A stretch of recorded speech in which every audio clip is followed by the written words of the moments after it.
Okay, hello everyone. Welcome back. This is the second part of today's event, Wild Kin, a Queer Ecologies Symposium. I just wanted to begin though by acknowledging that Concordia University is located on unceded Indigenous lands in Chichage, Montreal. And we respect the continued connections with the past, present, and future in our ongoing relationships with Indigenous and other peoples within the Montreal community. And as you may know, we are running this as a live stream both to Zoom and to YouTube. So those of you joining us there, comments, questions, pop those into the chat. We can read them out a little bit later. Those of you here in the space, you kind of know how it works. I won't even go over it. I'm just happy to throw the mic back to Associate Professor, Fibers and Material Practices and Studio Arts, Aaron McIntosh. Back to you. Thank you, Doug, and thank you to Fourth Space. Just really quick, very quick round of thanks again to FOFA Gallery, Gwen Fulton, and all of the staff there, CISC, and Fourth Space, again, so much for hosting us. We appreciate all the support. Our afternoon panel, the second one, we're going to have two different folks, Cate Sandilands. We're going to have a very short, just 5 minutes of Q&A right after her talk, and then we'll do the Institute of Queer Ecology. We have Nicholas and Lee with us. We'll do a really short Q&A after that, and then the rest of the panelists from the first panel will come up, and we're going to move kind of right into a roundtable discussion. So I hope you'll stick around for all that. There won't be a necessary break in between that, so please join us for the entire thing. So I'm going to start with an introduction to Cate Sandilands, who is a professor in the Faculty of Environmental and Urban Change at York University. Her research and teaching span environmental humanities, ecocriticism, queer, multispecies, and feminist ecologies, critical plant studies, and botanical biopolitics, public humanities, and creative writing. Sandilands' pioneering work helped establish queer ecology as a vibrant interdisciplinary field. Among the first scholars to bridge queer theory and environmental studies, her writing includes the edited collection Rising Tides, Reflections for Climate Changing Times, and the co-edited anthology Queer Ecologies, Sex, Nature, Politics, Desire. Her new project, Plantasmagoria, Botanical Encounters in the Anthropocene, brings together creative nonfiction and critical essays on plant politics, environmental history, human-plant encounters, plant fictions, and everyday botanical relationships as elements of multi-species environmental justice. So join me in welcoming Cate Sandilands.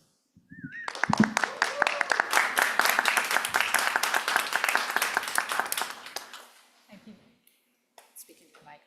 Thank you very much for the introduction, Aaron, and thank you for being here this afternoon. I hope you were all here for the fabulous panel. I was thrilled. Those were just three absolutely fantastic papers, and I'm really looking forward to the conversation and also to the conversation with Lee and Nick. My thanks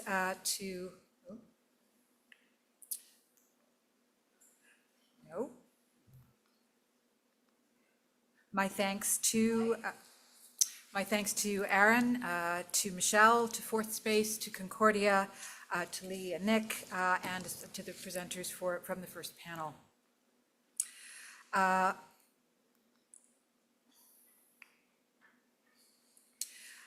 I'm grateful to be a guest, an uninvited guest and an invited guest on the ancestral traditional territories of the Kanien'kehá:ka Nation, on whose territories we're gathering today. And I acknowledge the presence in this place of the many other Indigenous, Inuit, and Métis peoples who consider Chichage, Montreal, an important gathering place.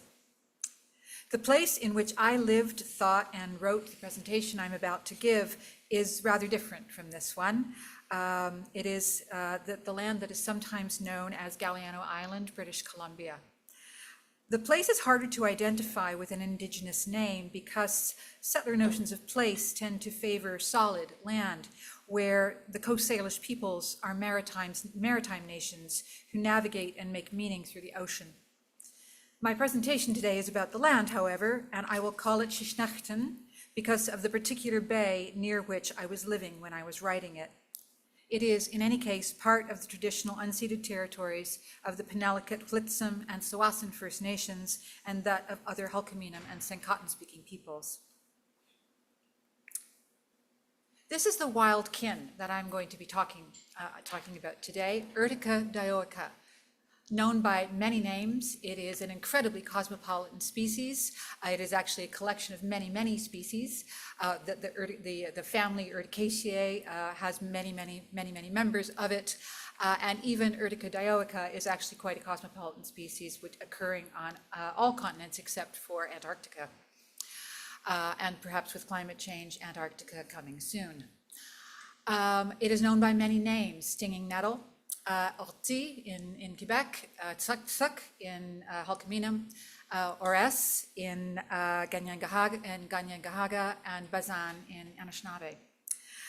I'm imagining that you all have had an urticaceous encounter of some kind in your lives. Has anybody never met a stinging nettle? Excellent. So you all know what I'm talking about. The nettle is a highly cosmopolitan plant. It is also, as you will gather from the number of people who have had encounters with it, a very anthropophilic plant, meaning that it actually quite enjoys our company. The nitrogens that we produce in our bodies and our lives, and also phosphorus, the amount of disturbance that we create as Western members of the overrepresented cultural subgroup man tend to produce a lot of disturbance, and stinging nettles are actually quite fond of that. So it is very, very likely that nettles are following you around, quite literally. I'm interested in asking what kinds of embodied stories nettles tell us about these lives that we almost can't help but share, and how might thinking about them in the frame of queer kinship, wild kinship, move us into generous, generative, and perhaps not necessarily unprickly futures. I would argue that any intimacy or kinship with plants, with nettles, always carries the reminders of the sting that it threatens to give us, reminding us that its considerable generosity to humans must be accompanied by a pretty healthy dose of respect. In this talk, I'd like to do two things. Mostly, I want to talk about nettles because I think plants are much more interesting than I am. Sorry, I will master this technology. Mostly I want to tell you a story about nettles that highlights their specifically queer forms of kinship with people, in order to elaborate on the marvelously prickly worlding that they offer to us.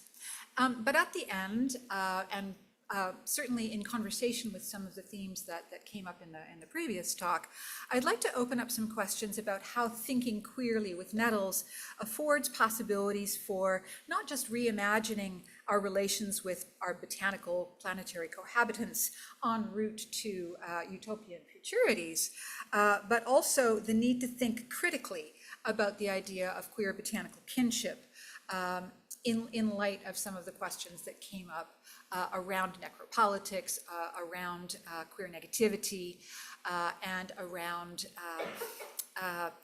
dwelling in pensiveness. I like that term very much. Thinking pensively with nettles, who, if we are not thinking about them, are going to make us think about them.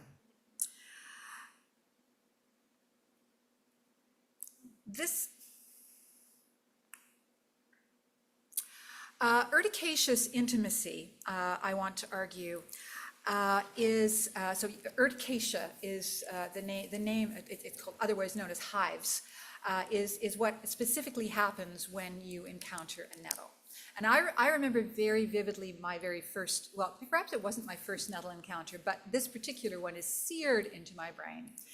And I was 6 years old, and I was on a long walk in the south of England with my parents. We were visiting my aunt and uncle, and I, being a not overwhelmingly well coordinated 6-year-old, managed to do a faceplant into, you guessed it, a very large amount of nettle.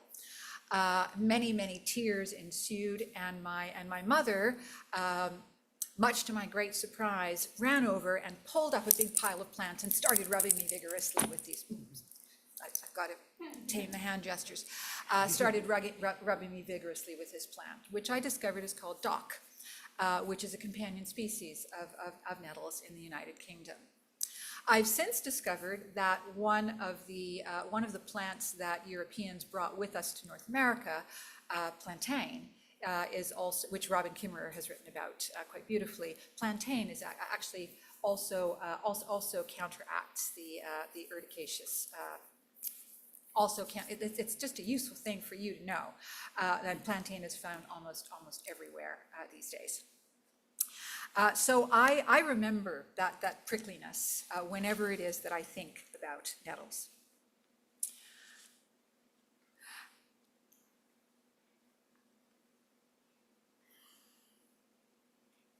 Sorry, I've gotten anyway. This year, I start the actual presentation. I spotted the first stinging nettle poking above the leaf litter on the forest trail near our house on Galliano Island on January 22nd. Winter's a little different there than here. Although peak nettle season doesn't usually arrive on the island until March, this early arrival filled me with expectation. Over the 9 years I've lived on the island, nettles have become synonymous with spring, their exuberant greenness, a promise of bounty and renewal, even if winter hasn't quite finished with us yet for the year. I marked the occasion on our calendar with exclamation points and returned to the spot almost daily over the following months to witness one nettle become clusters and clusters become a profuse abundance across the floor. Galliano Island takes nettles seriously. Every year, around the beginning of April, depending on the Nettles calendar, the Galliano Community Food Program holds a weekend Nettle Fest, which can include everything from foraging hikes to cooking classes, but always culminates in a community dinner that highlights nettles as the star of the collective culinary show. Under the masterful direction of Alison Colwell, the Galliano Food Program, for which I volunteer, makes huge vats of nettle soup along with platters of nettle-based spanakopita, nettle pizzas, and nettle pakoras to share with the 100 or so islanders who regularly show up for the event. In return, community members involving local judges, community members bring their own creations to participate in the Galliano Top Nettle competition, involving local judges and prizes for the best dishes. I say with a great deal of pride that I won second place for my nettle sag paneer one year. I still have the ribbon to prove it. For the island, Nettle Fest is not only a serious foodie occasion, but also a means to create community. The event was inaugurated in 2008 as part of the food program's efforts to get the island past some particularly nasty, long-standing land disputes, all created by Macmillan Bloedel. I won't go into that history, counting correctly on the idea that our shared gratitude for the plant's bounty would override, at least for one evening, some of the neighbor-to-neighbor acrimony. Has anyone else ever cooked with nettles here? What do you do with them? Boil the hell out of them. Yeah, absolutely. So the stingers, so the undersides of the leaves and the stems, this is a really, I love macroscopic photography because that looks pretty scary. But the undersides of the leaves and the stems are packed with stingers, which are a very, very effective venom delivery system, and they literally pierce your skin and inject oxalic acid, formic acid, acetylcholine, and they create an enormous histaminic reaction. Fortunately, cooking them and also pulverizing them in a food processor completely disarms the whole thing. So they're really, although there are people who, that sort of, well, there are people who, you've already brought up self-flagellation, but there are people who actually make a habit of rolling them in a certain way and eating them raw. I'm not going to do that. I like my tongue. So cooking nettles is actually also a global cosmopolitan process.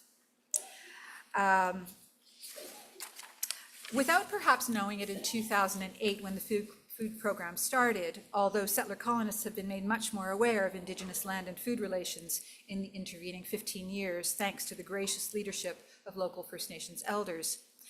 Nettlefest organizers follow a tradition of nettle gratitude in the region that is thousands of years old.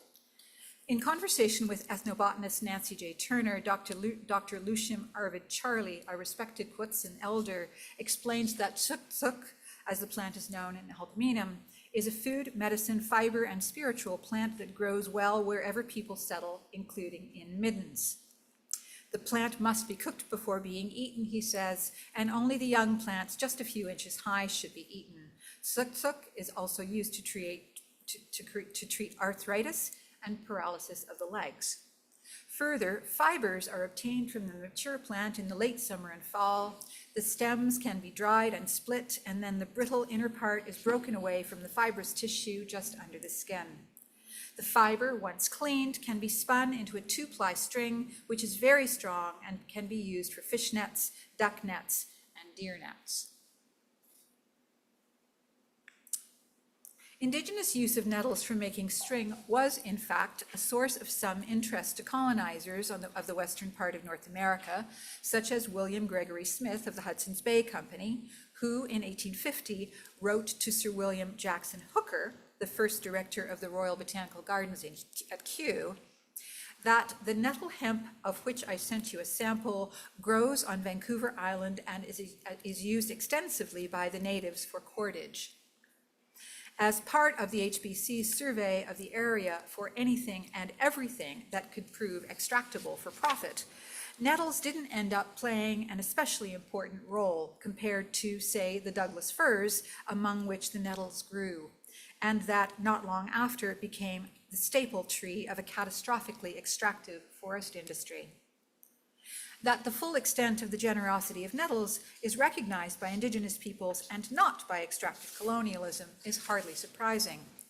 What is more interesting, perhaps, is how the queerness of this nettle generosity is an important part of their story. Almost everywhere nettle grows, which is pretty much everywhere if you include all of the dozens of species and subspecies and the variety of the family Urtica, the plant is recognized as an abundant giver of food, medicine, and fiber. In addition to being delicious, nettles are extraordinarily nutritious, containing vitamins A, C, K, and B, calcium, iron, magnesium, phosphorus, potassium, and sodium, all of the essential amino acids, which is actually quite unusual for a plant, and assorted fats, polyphenols, and pigments. The leaves have been boiled, mashed, roasted, baked, dried, juiced, pureed, fermented, and steeped into tea all over the world for millennia. Cooking, macerating, and drying them disarms the stingers. Nettles are a ubiquitous part of many traditional pharmacies, including as an antimicrobial, analgesic, blood tonic, anti-inflammatory, treatment for paraplegia, and several other incarnations. As Dr. Charlie instructs, they are used both internally and externally to treat arthritis, joint and pain paralysis.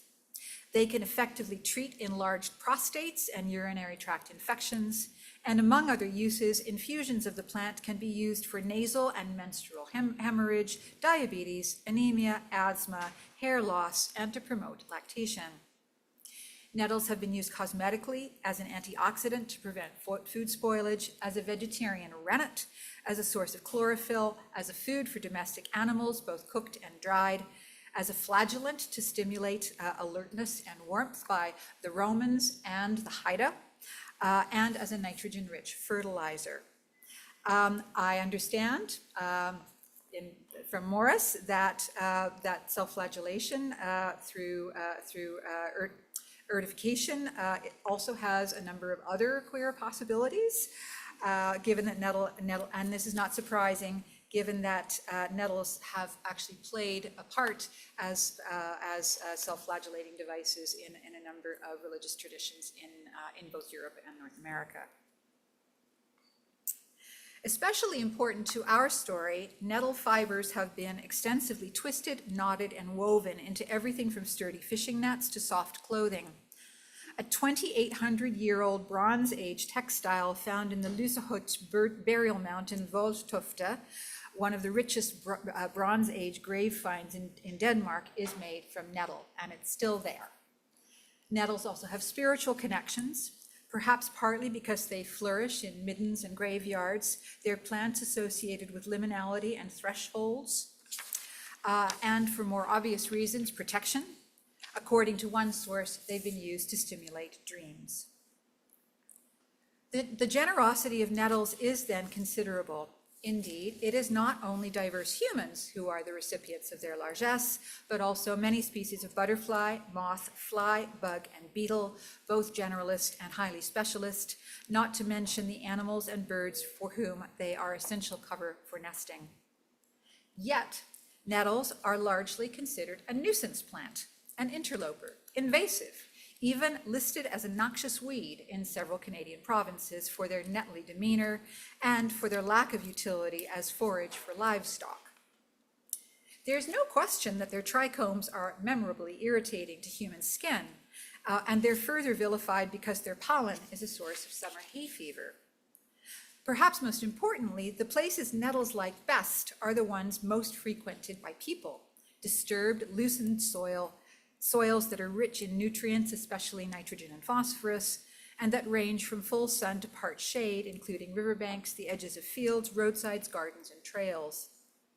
Nettles are, in short, not quiet, pretty flowers that wait for us to find them in the deepest recesses of the secret forest. They are brash, prolific edge dwellers, and as often as not, they'll find you if you're paying attention, as I will never forget from when I was 6.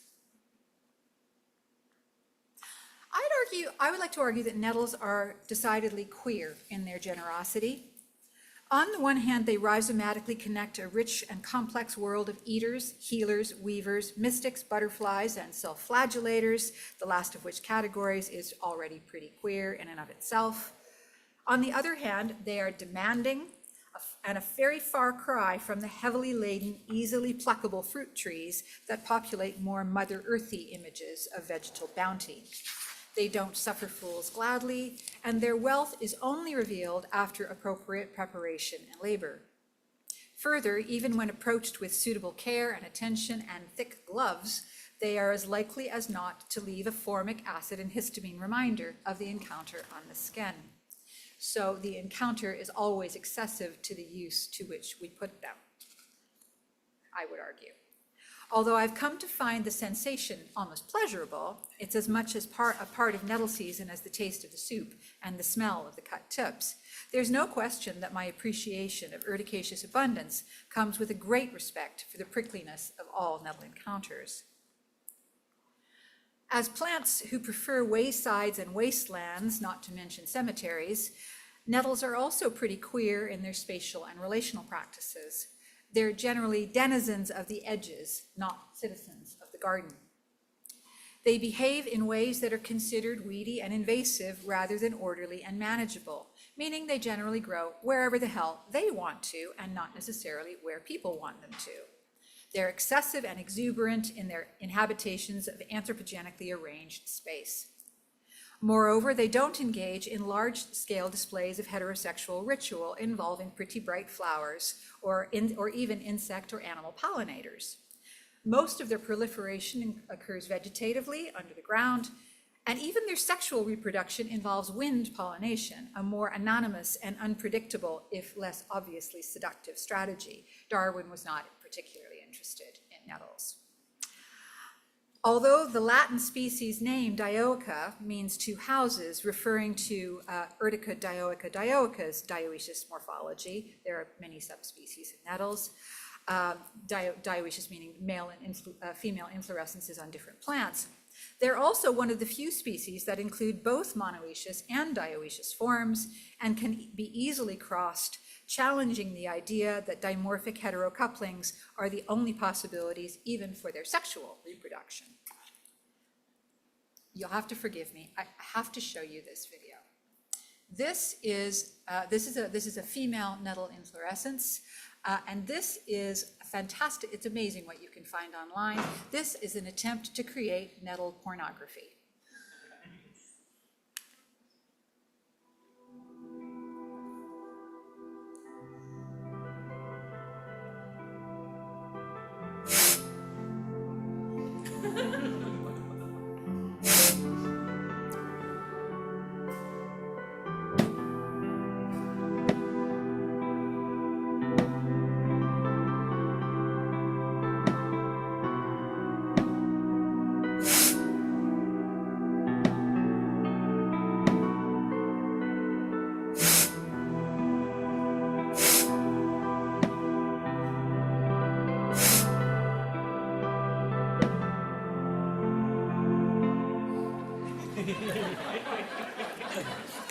Thank you for bearing with me.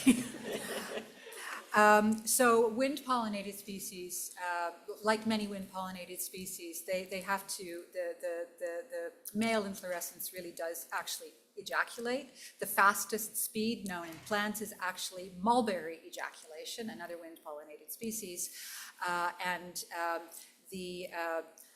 The speed with which the pollen is pushed out of the male inflorescence is actually it's not quite the speed of sound, but it's really close to the speed of sound. So you don't actually so that sort of puts things into perspective when we're thinking about plants and movement and speed. In any case, nettles are wind pollinated, so they do ejaculate quickly. But I just absolutely love the cheesy soundtrack that goes along with it. Nettles are sexy in ways that, unlike pansies, are with their sort of anthropomorphic peeping Tomish faces. Nettles are sexy to each other in ways that sort of bypass what humans can see, until you give them a really cool soundtrack.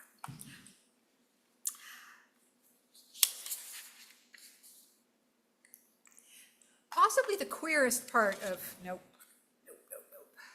Possibly the queerest part of urticaceous relationalities, though, lies in nettles' insistence that we get up close and personal with them to appreciate their gifts. Foraging their young growth for culinary or medicinal use requires attending to the plant's individual sizes and degrees of readiness in different locations and conditions. I was taught to snip off only the top 2 bracts of leaves in order to allow the plants to regrow later in the season. And this process requires both discrimination and considerable one-on-one plant-to-human contact. Even more intensively, making usable lengths of nettle thread from the bundles of phloem or bast fiber at the center of mature nettle stems is a multi-stage process, each one involving concentration, tactile intimacy, and great patience.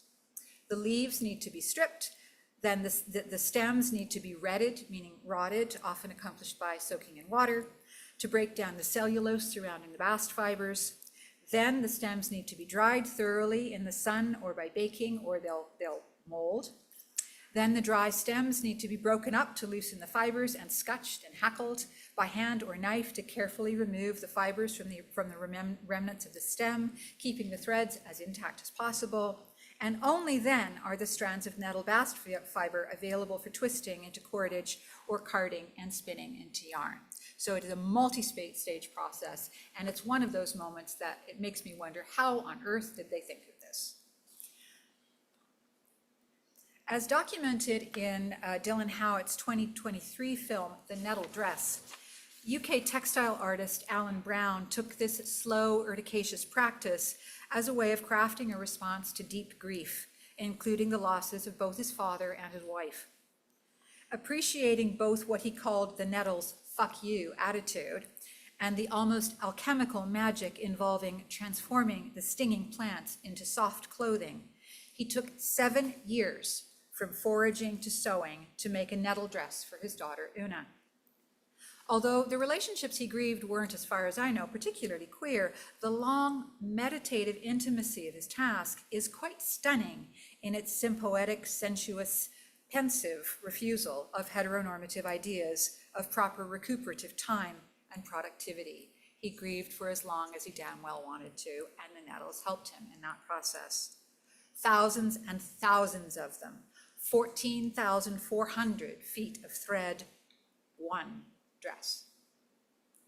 It is, as Brown is quoted as saying in a Guardian article about the film, as if the nettles are taunting You're not going to tame us. This is how you need to approach us in order to work with us.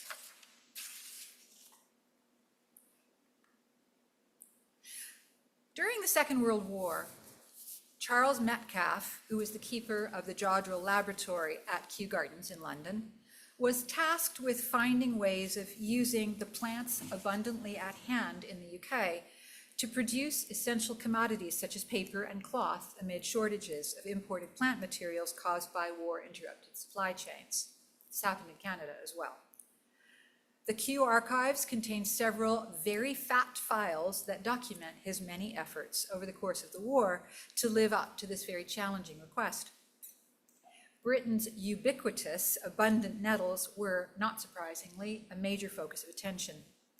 Metcalfe spent many years compiling information about how, logistically, to gather enough nettles to make them a viable source of raw material, how to process them in a timely and efficient manner so they didn't rot, how to outsource the production process to civilian organizations and entrepreneurial startups, and how especially to mechanically decorticate them. In other words, extract their precious bast fibers efficiently to make them available for large-scale industrial use. So Dylan Howitt, one end, Charles Metcalfe over here. The files at Kew are full of pictures of decortication machines dreamed up by diverse inventors, letters to private companies that demonstrate their entrepreneurial willingness to experiment with different techniques of nettle extraction for various purposes, paper, plastic, chlorophyll. Promises from the Boy Scouts and the Women's League to harvest nettles in bulk, and rather pointedly, repeat mentions of apparently successful German experiments with large-scale nettle fiber production during the First World War, which must have caused no end of irritation to Metcalfe, the Jodrell staff, and the many others they roped into their patriotic plant project. Throughout the abundant correspondence, Metcalfe seemed boldly optimistic about the large-scale potential of nettles for the war effort, if only the right techniques and technologies could be put in place. He even dreams of a symbiotic industrial partnership in which the stems and leaves discarded during decortication could be reused for paper or for chlorophyll production. This is an extract from a 1942 letter from Metcalfe to Ransom & Son Limited, one of the private chlorophyll-seeking companies with which he imagined this partnership. A campaign to collect nettles to create special grades of paper required in the electrical industry is to be started. Nettle stalks, or the whole plants, will be accepted. In these circumstances, it would be of considerable assistance if you could, without going to a great deal of trouble, send us the addresses from those centers from which you have received most of your nettle leaves, in the hope that we may be able to receive nettle stems from the same sources. Messrs. R. and W. Watson Limited, producing paper, expect to have leaves left over. They have equipment for drying this material, and if it is then still suitable for chlorophyll extraction, they would be still prepared to send it to you. So this sort of closed loop of getting the maximum possible value out of these nettles that were all over the UK. Also in 1942, Metcalfe wrote a rather starry-eyed article for Nature extolling the economic virtues of industrial nettle uses and partnerships.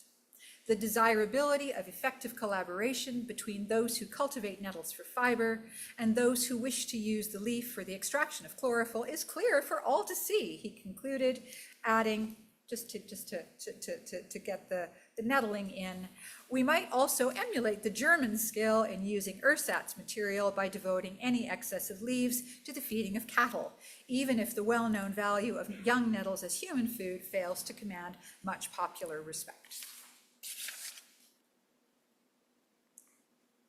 20 years later, on September the 1st, 1962, Metcalfe wrote something with a very different tone. A memorandum scribed in blue fountain pen and placed on the top of the very fat wartime Nettles for Plastics Q file before the whole lot was consigned to storage in advance of the Jodrell Lab's 1963 move to a new building. The memo summarizes the complete failure of the whole nettle industrial project in remarkably candid terms. This is, Metcalfe writes, a monument of folly. It represents one of the least useful chapters in the history of the jaw drill and merits cremation rather than interment. I have removed some photographs which I will send on to you when members of the jaw drill staff have seen them. This photograph is one that Metcalfe sent on. Likely it depicts the hands of his wartime assistant, Frank Richardson. The back reads, stripping the bark from the stems after boiling in water, referring to one of the many experiments the jaw drill staff conducted to try to find the most efficient decortication method. They never did find it. It was simply not economically viable to mechanically separate the elusive bast fibers from the nettle stems on a large scale. Further, the nettles refused to produce stable quantities of chlorophyll and were difficult to store in large numbers without rotting. The Boy Scout leadership, not surprisingly, refused Metcalfe's request that the boys begin the decortication process themselves by boiling the stems in water and caustic soda. The industrial enterprise was a folly indeed. Indeed, I can hear the nettles chanting, "Fuck you." The photograph itself, though, is another kind of monument. With finger on stem and a simple hand tool and no machinery in sight, it portrays the ongoingness of nettle-human intimacies, even in the midst of impossible fantasies of industrial extraction. Richardson's hands lovingly performed what a whole array of decortication machines could not do. In The Queer Art of Failure, Jack Halberstam argues that under certain circumstances, failing, losing, forgetting, unmaking, undoing, unbecoming, not knowing may in fact offer more creative, more cooperative, more surprising ways of being in the world. Failing is something queers do and have always done exceptionally well. The magnificent failure of Metcalfe's nettle industrial complex shows, I think, that nettles are exemplary plants with whom to think about queering human-plant relations in and against the catastrophically extractive, heterocapitalist vision of futurity that lies at the heart of the Anthropocene. As Halberstam writes, failure goes hand in hand with capitalism in its fetishization of competition, winning, and losing. At the same time, failure recognizes that alternatives are embedded already in the dominant, that power is never total or consistent, and that queer arts of failure offer practices of cultivation for the non-conformity, non-accumulative desire, and non-reprocentric worlds and kinships that lie at the center of many queer ecologists' understanding of richly livable multi-species futurities. Nettles have mostly just failed to live up to the extractive imagination of vegetal commodification. Moreover, one good sting should be enough to remind you that nettles have agencies and desires before, beyond, and aslant to instrumental human uses. But nettles remain steadfast in their generosity so long as we enter into close and careful relationship with them, including respectful give and take in the shared anthropo- and urticogenic worlds we create together. The absolute antithesis of Shel Silverstein's The Giving Tree, in which the eponymous tree is perfectly happy to subject herself to both to a boy's relentless, ungrateful demand, it seems a naked excuse for both sexual exploitation and extractive industry. Nettles have excellent boundaries and clearly understand the difference between generosity and self-destruction. Their prickliness demands attention and appreciation, and their abundant offerings are only available to people who are willing to take time with or who have learned to take pleasure from their complicated embodiments. In our multi-species entanglements, nettles can be uncomfortable bedmates, but perhaps the discomfort is exactly what we need to remind us that their failure is actually a form of resistance in which we can, if we choose, queer relationships over colonial capitalist understandings of success, be co-conspirators. In a nutshell, nettles are sexually complex, edge-dwelling, sometimes intrusive, temperamentally difficult Luddites. And as I share more than one of those traits with them, I have to ask, what's not to love? Especially every year in the late winter on Galliano, when I see them poking above the leaf litter and announcing nettle season, I find myself greeting them like an old friend. Long-standing intimacy also remind me of a part of myself that's entangled in this relationship and this relationship alone. They're kin of a very particular kind, made up from years and years of getting to know each other. But nettles also demand that I challenge myself on this account. Yes, they demand I treat them carefully. If I'm going to receive their generosity, I need to approach them with respect, gratitude, and an attitude of caution to make sure that it's not only my needs that are met in the encounter. This speaks of interconnectedness and ethic of care, non-exploitative relationships, recognition of their needs. I ask myself, who am I to nettles, and not just what are nettles to me? Mutuality, mutualism, which I'm not going to go into detail about because I happen to know that others are going to do so, and the sheer spatial interdependence of our dwellings together, and also chemical interdependence. But I'm still faced with something sharper and more uncomfortable. Kinship is never only beautiful, loving, and potentially emancipatory. It is also, like the nettles, fucking refusing to be the fodder of Metcalfe's industrial machine, always already located in specific biopolitical entanglements that can never be fully separated from the machinations of extractive capitalist colonialism. Kinship is, and I'm referring to the writing of people like Tyler Bradway, Elizabeth Freeman, and Ruth Ann Kim. Kinship is also, kinship is a mode of biopolitical regulation. It defines in a specific historical place and time who is in and who is out, who belongs, who doesn't belong. And in our queer, in our queer embracings of multi-species kinship, it's really important to remember that even those kinship relations are not utopian. They are also biopolitical moments in which what is a good plant, what is a bad plant. These are continually inscribed and reinscribed.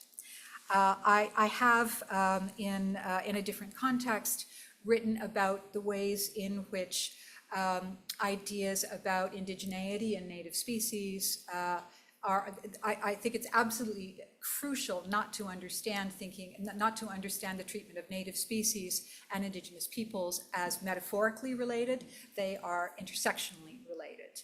So what counts as, so it's very, very possible, and in fact, I know a lot of people, white settler people, who embrace the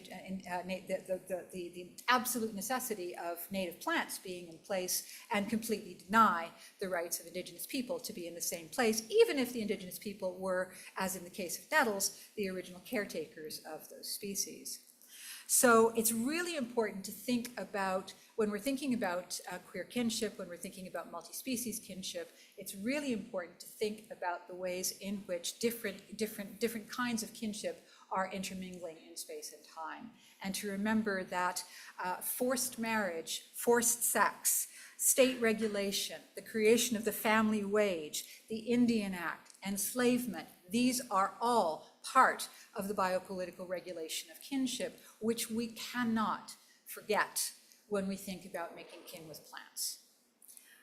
We can't simply say, I am kin with the nettle without understanding in the case of the nettle, the industrial relationships, the colonial relationships, but also the very human relationships of race, class, disenfranchisement, and dispossession that all of these relations are bound up in. So Ruth Ann Kim argues that kinship in a decolonial, feminist, and queer sense means contending with the global matrix of power that touches everyone in the ordinary or mundane places where we are. So I'd like to ask, to end with, in what ways is the desire to make kin with nettles related to and inextricable from imperialism, racism, homophobia, ableism, and especially extractivism? Queer theorists like Halberstam, Bradway, Freeman, and Kim are justifiably skeptical of kinship as a panacea for all manner of worldly alienations.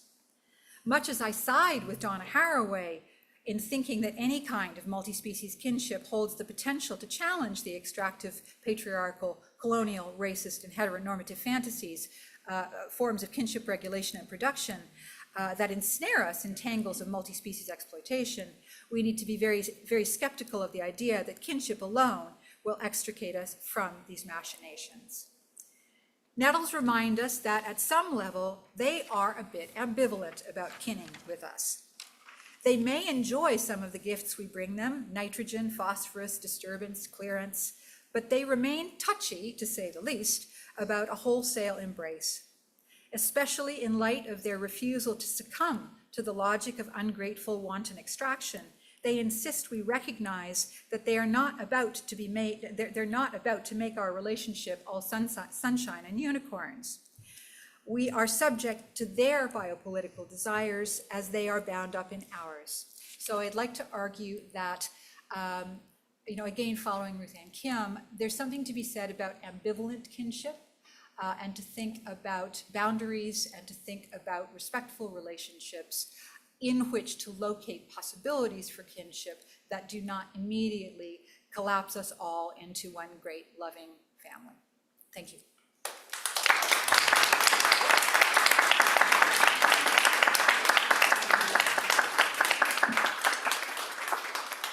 Fascinating. So much about nettle.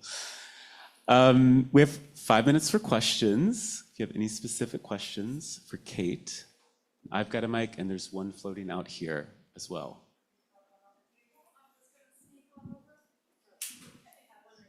Even better, we have one over there. So those of you in the space, you know how this goes. You can just raise your hand and we'll get a mic to you. And those of you online, if you're just joining, please feel free to put that in the chat and or raise your virtual hand. Do we have any questions? One right here, I see. I really enjoyed that. I just wanted to tell a quick story that I think might be interesting after hearing your paper. I'm here. I can see you looking for me. I grew up just outside of Dublin City, and when we were kids, we would jump over this high wall and go hang out in this area where I wasn't allowed to go. But we'd have to go through a field of nettles to get there, and it was a way that we would hide from our parents because they wouldn't come through the nettles to get to us. And I just wanted to add that to your talk, sort of like there was that physical boundary of the nettles that we were willing to put up with the stings to go hang out. They helped you police your kinship boundaries. Yeah, that's a nice way to put it. Love it. Any other questions, comments, queries, concerns? One more, great.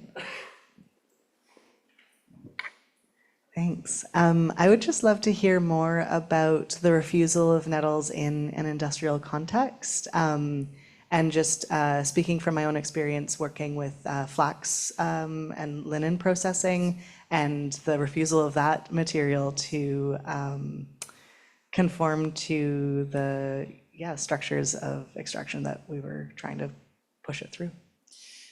There's a whole bast fiber, as you know, if you're working with linen. Flax and ramie and nettle.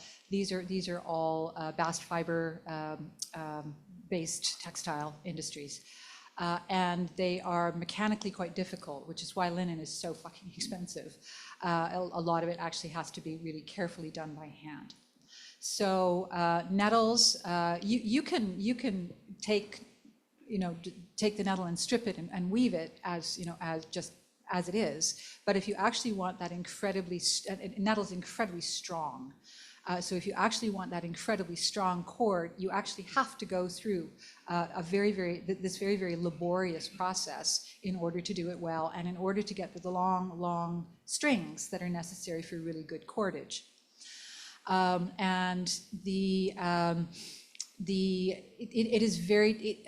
I have heard talk that it is possible that there are machines that do this, but I have never actually seen evidence that the process actually works mechanically at all. It needs to be done by hand.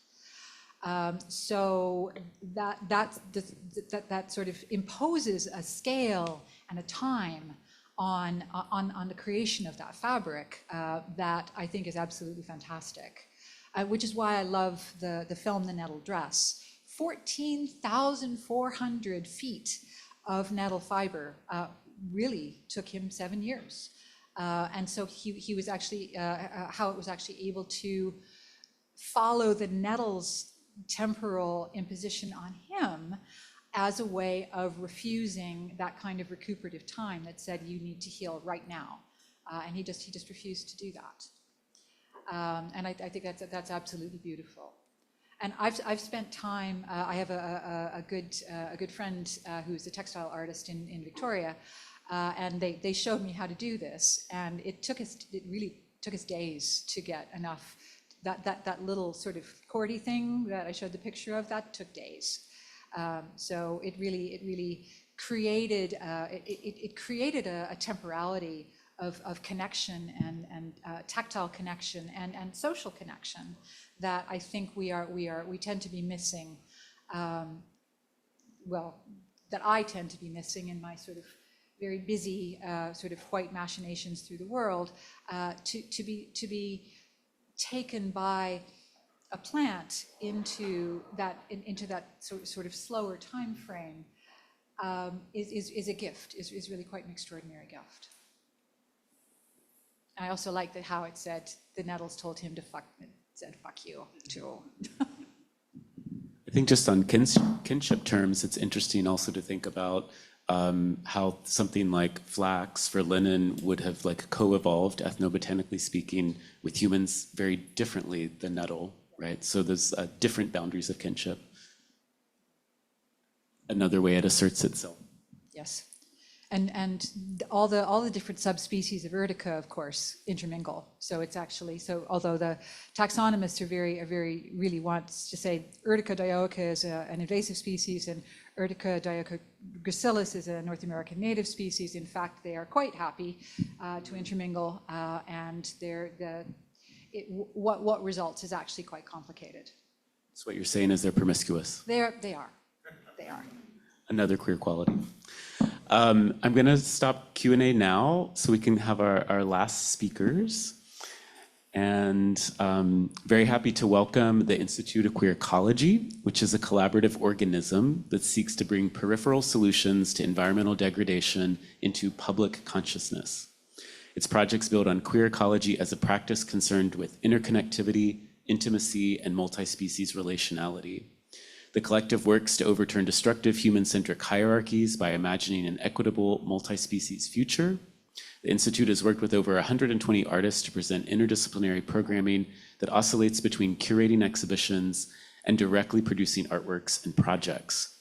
It has presented work with the Guggenheim Museum in New York, the Institute for Contemporary Art in Miami, the Julia Stoschek Collection in Dusseldorf, the Medellin Museum of Modern Art, the Museum of Contemporary Art Belgrade, the Biennale of Sydney, Australia, and Vox Populi in Philadelphia, among many others. The Institute was founded in 2017 by Lee Pipnick at the Rhode Island School of Design and is co-directed by Nicholas Baird, or Nick. And a little bit about both of them. Lee is a Miami-based artist working in sculpture, video, and social practice. He holds a BFA in sculpture with a concentration in nature, culture, sustainability studies from the Rhode Island School of Design in Providence, Rhode Island. In 2022, he attended the immersion program at the School of Architecture in Arco Santi. Nick Baird is a biologist, artist, writer, and dancer based in New York City. His scientific research and art practice consider evolutionary relationships between bodies and landscapes, coevolution, and multi-species adaptation. He's a doctoral candidate in paleobiology at Columbia University. Thank you all.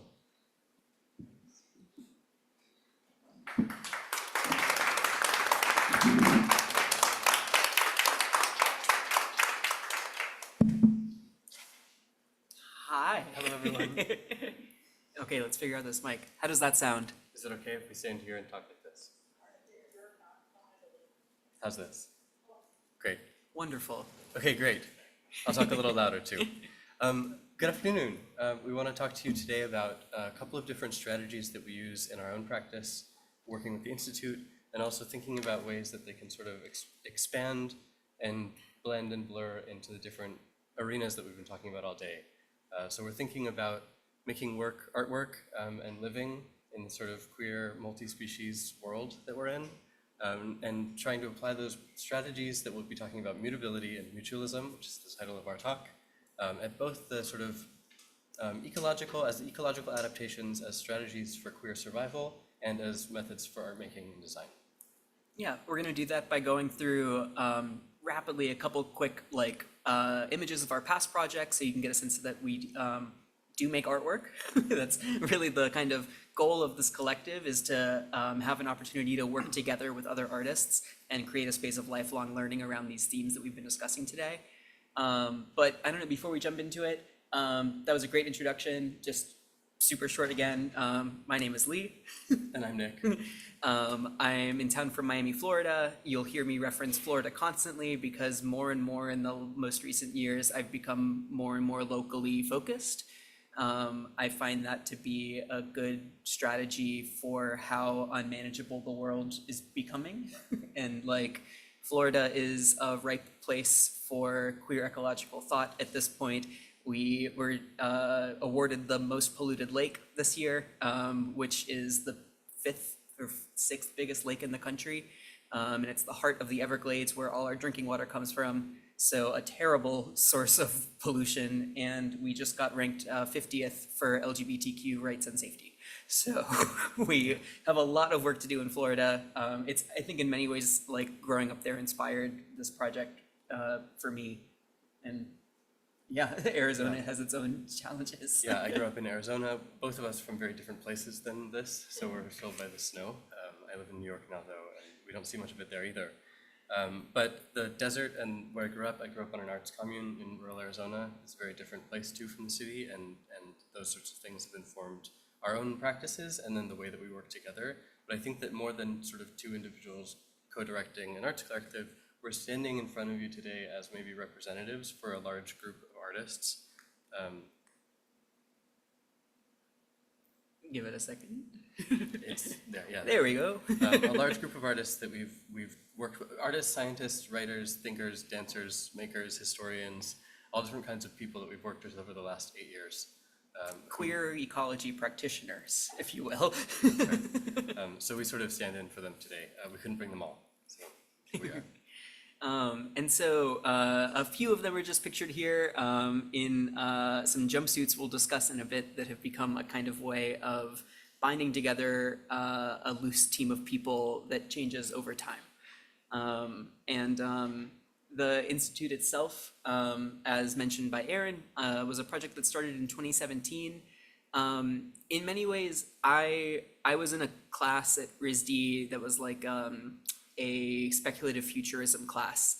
And the future I wanted to desire was one of a different kind of art making that was inherently collaborative, because even when I'm working alone in my studio, I'm not doing it alone. I'm doing it with collaborations with friends, and then it gets packaged as this myth of the individual artist. And I'm a very relational thinker, and I wanted a practice that kind of celebrated that. And also, I wanted to step into queerness for the first time in my work. I'd been environmentally obsessed since I was a kid. I played a lot of Pokemon, and then I got really into birding, and at the most nerdy time you could do that, I was Classic in sixth pipeline. grade, going birding to the Everglades and making my parents drive me for sunrise, and I had my life list, and it was not cool at the time. Birding is cool now, but I think if I had been able to understand that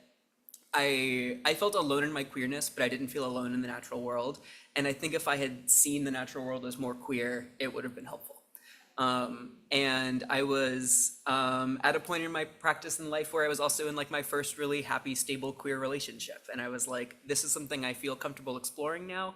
But also it felt nice to have a kind of separation from my studio work and to be able to step into and perform this other kind of work and research. And to do it not alone was important. And all of these things were flowing around in my head when I happened to meet Nick in Arizona. We met at a place, one of the craziest places on Earth, I think. Actually, funny that we're here in Montreal now, but we met at Biosphere 2, which is in Oracle, Arizona, which is similar in some ways to if you combined Biodome and Biosphere here in Montreal. It's like a very large sort of utopian dreaming project about a space station on Earth. But we were both working there in different capacities in the summer of 2017, and that's when we met. And Lee just described his sort of journey and where he was at that point. I had just graduated from undergrad. I was doing work in visual art and thinking also about history of science. I sort of double majored at the time and was trying to figure out, I wanted to do science and I wanted to do art, and I couldn't figure out, there was this like fork in the road ahead of me. And I didn't want to take a step down either path because it felt that as I walked further down the path. Great, we'll stand really close. Great, thank you. As I started thinking about taking a step, I felt paralyzed that there was this sort of like the art path and the science path, and that if I walked down one, then I would have to walk all the way backwards to get to the fork again, to walk down the other if I wanted to change my mind. And yeah, it felt like a really sort of paralyzing moment. And Lee and I we talked about this, like making work together, making work in this way that sort of expanded the idea or queered the idea of the like solo heroic studio artist working alone, which never actually happens. And we started working together, and since then I feel taking steps down both paths simultaneously, and to the point where I've realized that the whole fork is an illusion, and we can walk down any path we want in the forest because there's no paths. Cool, so that's where we are today. Yeah, it is very full circle to be here in Montreal. We went to the other biodome yesterday. And of course, I mean, an honor to share the stage with Cate, who we would not have been able to name or conceive of this project without your work. So really a full circle moment all around. Great, so I think what we'll do first, we'll give you a sort of like run through of some of the work that we've made in this way. With the many collaborators that we worked with over the last 7 years. We'll do it chronologically, an image per project, and then we'll talk about mutability and mutualism. And it'll all happen in less than 40 minutes. Great. Erin mentioned that we work in a lot of different ways. We do make work, but we also curate and sort of bring together other artists' work. And this was the first project that Lee and I worked on together as co-directors, called Common Survival. It was a publication in a box as a way to rethink publishing. There had been a small publication before this that actually fucking Pansies made a cameo in, which was a ecocore like online like piece of writing, and it felt like a lot of good writing, but it felt like it ended up online on a Tumblr blog, and that it didn't feel urgent to read, and like something like I might even bookmark for later. And we wanted to think about like how to get information in front of people in a really like tactile way, in a way that felt temporal, in a way that you almost like you have a library book and you got to return it. And so we made 6 copies of this publication, and it included contributions from 40 artists in the form of 33 objects, because some were collaborative. And it can spread out into an exhibition. It can spread out as a reading night at an LGBTQ youth center, as it did most recently. And it can be checked out on loan by anyone who requests it. We just ask that you pay shipping one way, and then the next person pays it the next way. And it's designed to be shipped at a low cost. This is a still from the next big project that we worked on together, and this sort of shifted the way that we were working. We were working at that time thinking about, we were responding to the first Trump presidency. Trump was elected and just before we met, and we were trying to think about ways of living and surviving together in that world, and little did we know where we would be now. But after this project, we were commissioned by a streaming service that does video art streaming online. It's an interesting platform called Dis, and to make a sort of nature documentary climate change manifesto of the work that we do as the Institute of Queer Ecology. And we made a film called Metamorphosis. Yeah, using again the metaphor of a caterpillar becoming a butterfly to talk about inevitable change, that this kind of like radical change of like that this form of the caterpillar that consumes and consumes and consumes can be melted down and become another life. And actually that is the most, because insects are the most common life form on the planet, and most of them go through a kind of similar metamorphosis. The baseline living metabolism on life is this kind of chaotic change. In our talk today, I think this sort of theme will come up again, of thinking about the ways that other beings live, and then sort of echoing and mirroring those ways in our own ways of thinking about art and about our own lives, not as like reducing something to metaphor, but thinking about really like the richness of a species and the way that it moves through the world as something we can learn from as a teacher. After Metamorphosis, we made a video game, which is the next logical step, Direct Pipeline. It actually it made sense to us because the video came out in the pandemic, and it came out streaming online, essentially. So you experienced this work, which was very didactic, as a listener. And we were asked by the Guggenheim to make a public program in partnership with an exhibition they had on view about the countryside. And we thought, well, how does a public program function in the pandemic? How can it be more than a Zoom talk? How can it be something that actually is participatory?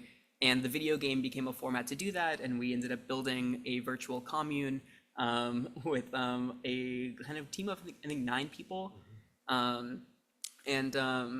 Yeah, it was, it ran online for pretty much like 2 years, and is now archived.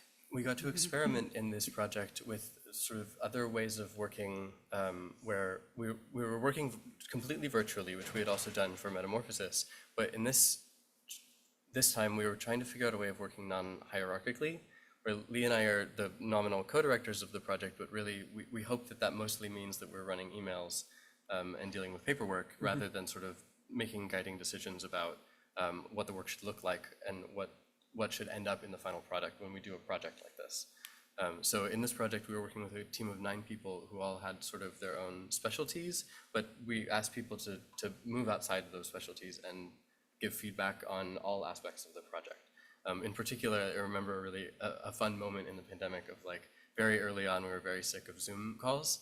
Little did we know where we'd be now. But we don't know how to, we didn't at the time, Lee does now, but we didn't know how to use a game developer. We were using Unity. And so one of the people that we were collaborating with, this was his specialty, and we sort of had these Zoom or these Discord calls where he would sort of sit at the controls, and we would, all of us there say, okay, can you move the mountain a little higher? Can you make the stream flow this way? And we were sort of all of us creating this world together. It was a really beautiful process. And something you said there reminded me too that, I mean, the talk will be getting into this kind of conversation about mutualism and mutability, but mutualism, we try to embody that in the work in many ways, where one of the goals of this institute is, I think of a quote one of my former bosses told me, which is that when a door of opportunity opens for you as an artist, it's your job to jam your foot in that door and let everybody in with you. And that when the Guggenheim calls, which was insane that happened, but they kind of were also in a iffy place because it was the pandemic and they were going to ask us to do a nature walk through Central Park, and then they didn't have any programming plan for the year anymore because it was the pandemic, and we were able to suggest and do this really large scale project with them. The goal was, okay, well, how can anybody going onto the Guggenheim's website upload a permanent artwork into this archive? And so it kind of existed like a living library across this digital commune of different areas where people would come in and they'd share a poem or a drawing or a piece of writing or a recipe. Somebody had a recipe for biofuel in there. It became a really strange archive of materials. That still exists in the server somewhere. We'll have to find it somewhere out there. We moved back after this project, thinking about, again, opening the door, jamming your foot in, and again, thinking about curating. This was a show we put on in Miami, and I think one of the first that really began to think about place and our own backgrounds and what matters to us there. Mm-hmm. Yeah, a group exhibition in person in Miami, a real direction post all of the online collaborations to bring together mostly artists working along the Gulf Coast and down to Miami and in other coastal communities. And thinking about our relationships with those ecologies as well. Mm-hmm. This is a exhibition image from Hanover, Germany at Kestner Gesellschaft, where we did a really different film project from the one we were showing before, which was more like a long-form video essay. This is a film it's called Hysteria, and it's about the medieval dancing plagues, and how we were looking at kind of their ecological, not origins, but connections. A lot of these were connected along the Rhine River system, and then implying some kind of aquatic or aqueous connecting vector. And we were invited to film a project in Syracuse, New York, historically home of the other most polluted lake, and a big sprawling, this was our post-pandemic project, thinking about contagion, social contagion. And reading about this phenomena of dancing plagues felt very queer to us. There's this particular one in 1518 that describes a woman walking into the middle of the town square and beginning to dance and dance uncontrollably. And more people join in and dance and dance. And they're kind of doing this in the background of 4 years of famine, low levels of bodily autonomy, like increasing pressures on them. And in this kind of face of like a no future moment, to meet it with kind of ecstatic dance and like a cathartic release, felt like a rave to us in some ways. We were thinking also about queer raves, and particularly in this moment of like feeling like there's no future for the climate of that we know, and ways of like finding some sort of community or liberation through the body, or through this sort of like maybe almost hysteric movement of the body that like loses control in some ways, and how some of us that were working on this project had found that in queer underground nightlife. And I think this project opened up for us a realization that while the medium is kind of always changing of the works and projects, the medium itself is collaboration. Like that is what we want to work in and deliver work through.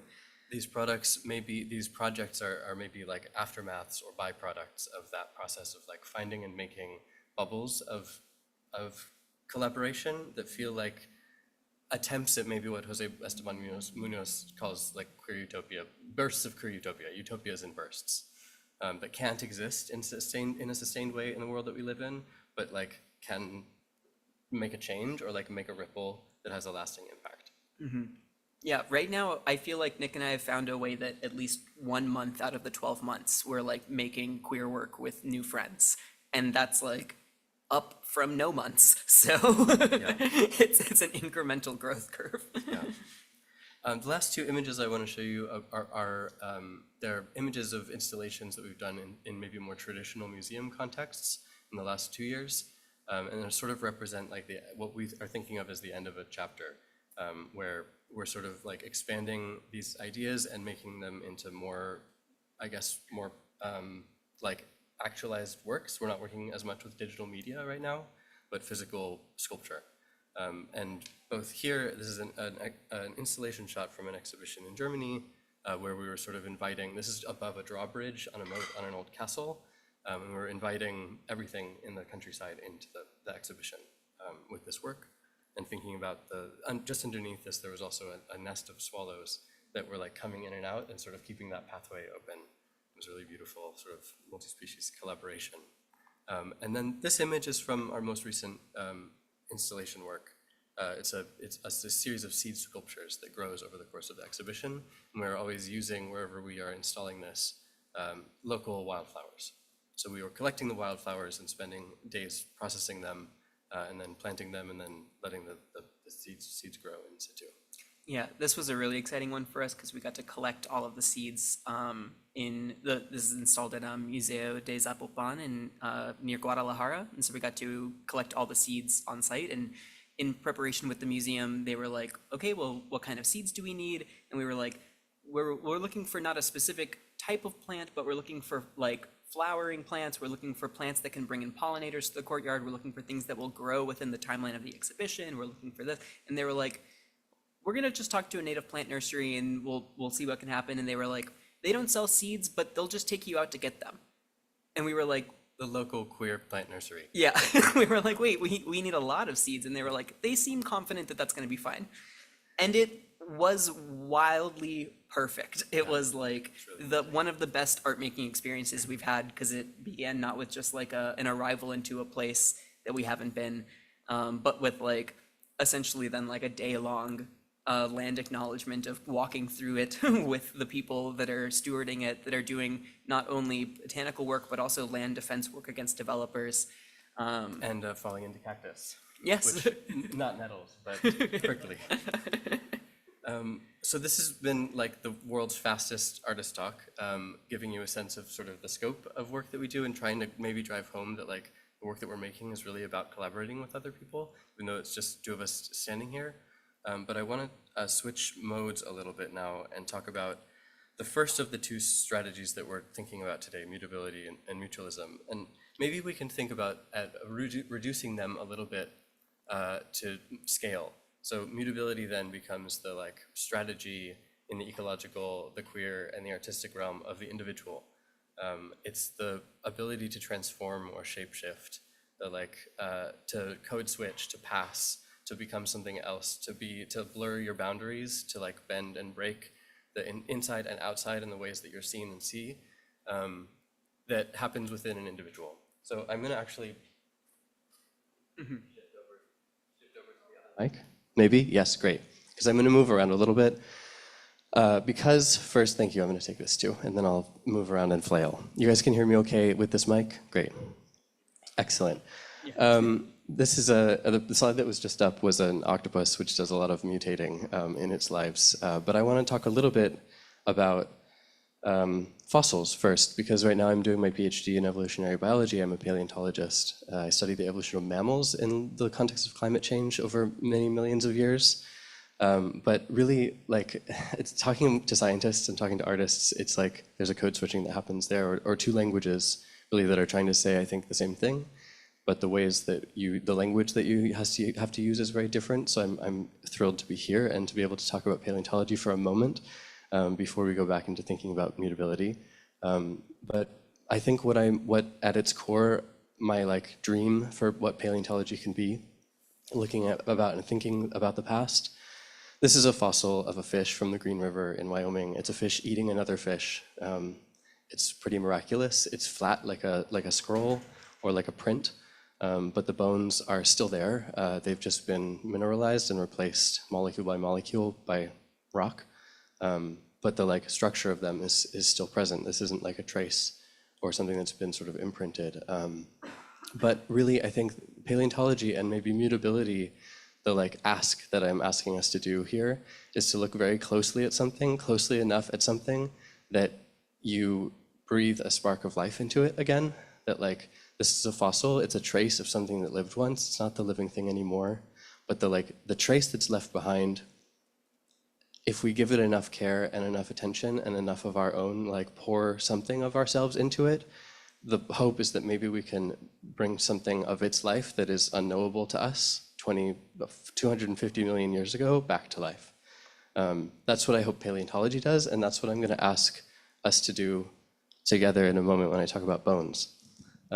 So I also study functional morphology, which is a way of thinking about the structures of bodies, so bodies and landscapes.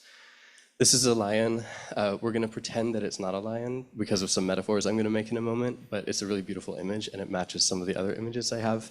We'll think about it as sort of a generic cat for a moment, but if you wanna think of a big cat, think of something like a jaguar or a tiger for the purpose of the metaphor.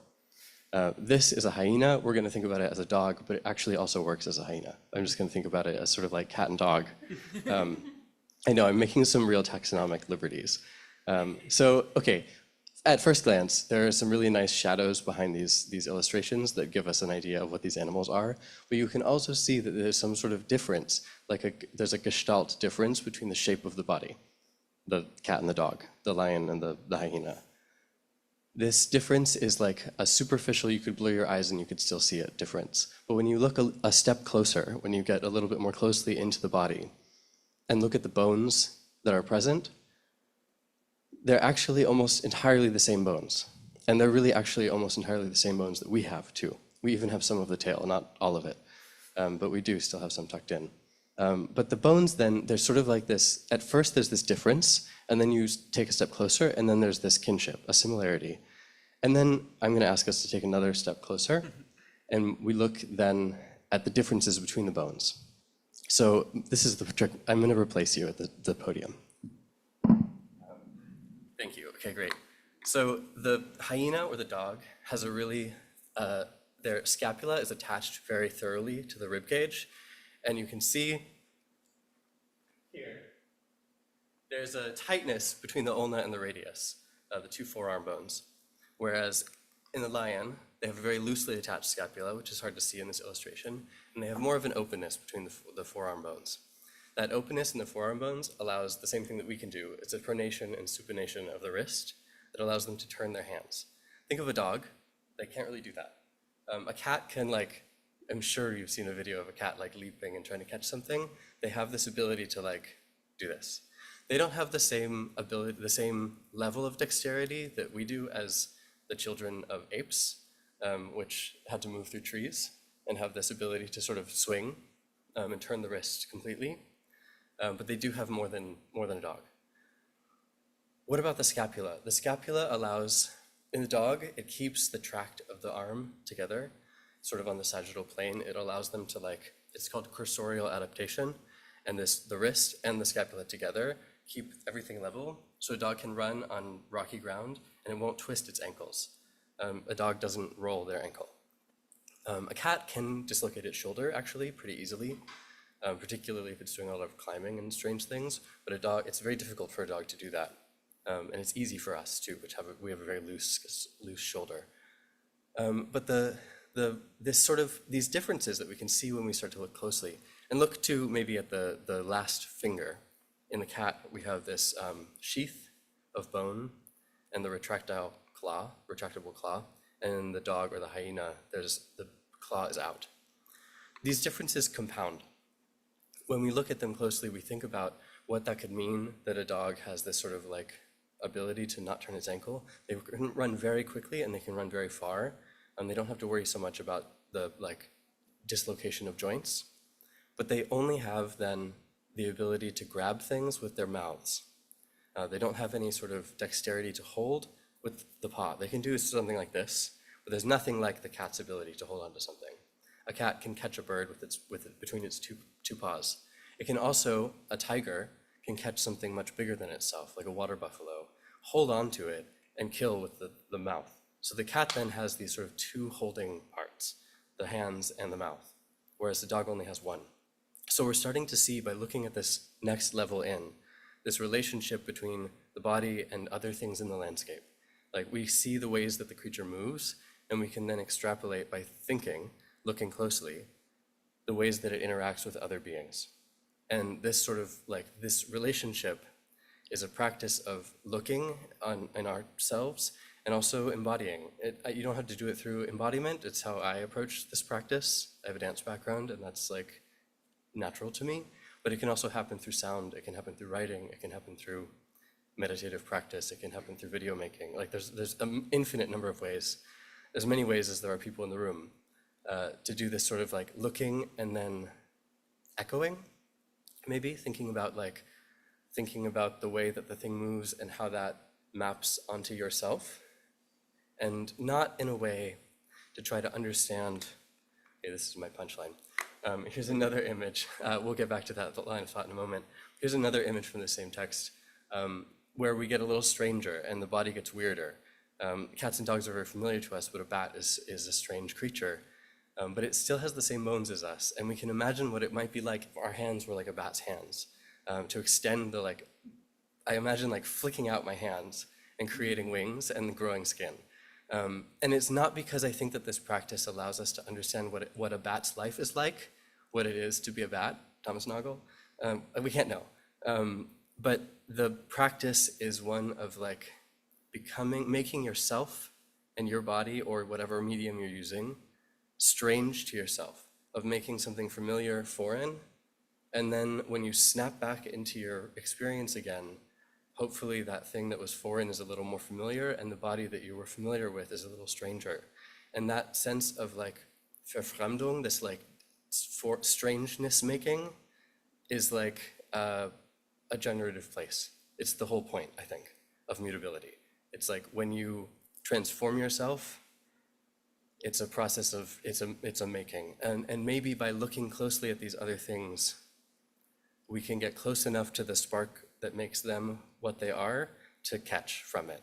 And I think that like catching of empathy, of closely looking and being with another thing on this earth is the whole point. That's what mutability is about. Here's a trace of the bat on the page facing the sort of left behind ghost. I love these two images back to back. Yeah, really special. Okay, there's a secret third M. We haven't even started talking about mutualism yet, but I'm going to introduce another M, mimicry, for a moment, which is a form of transformation or a form of mutability that I want to talk about maybe as a transition into mutualism.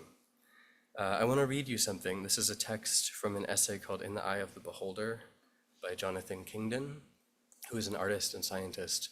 He spent most of his life observing the mammals of East Africa, where he grew up in Tanzania, and drawing them. And they're some of the most beautiful drawings I've ever seen. But this is some of his text, and this is an image that I took in Arizona of a screech owl camouflaged against a mesquite tree as a background. Artists and scientifically minded humans are not the only animals that seek to lift out significant or informative form from the chaos of nature.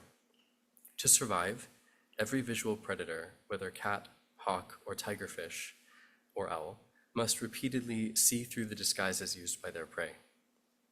Because visual predators often select the most easily seen individuals of their prey, the evolutionary explanation for progressively better and better camouflage in prey animals lies in processions of survivors and offspring of survivors that were somewhat less easily seen and caught. The visual acuity of predators has therefore been a primary agency in their prey's external appearances. Thus, concealing coloration is as much a manifestation of predator behavior as it is that of the prey. Furthermore, because every prey animal lives within the settings where it will be seen or escape being seen, its appearances will have been selected in direct relationship to some specifics of that setting. We call the outcome camouflage, but it is actually a striking manifestation of appearances being translated into another medium. In effect, predator selection draws or paints some aspect of the landscape onto the bodies of surviving prey animals. Hair, feathers, or chitin become the medium for miniature landscape paintings. This form of mimicry is also known as camouflage.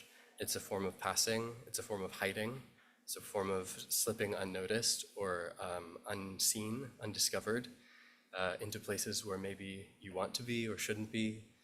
It's something that I think many queer people are familiar with, a practice that we use in our daily lives or need to learn how to use to survive.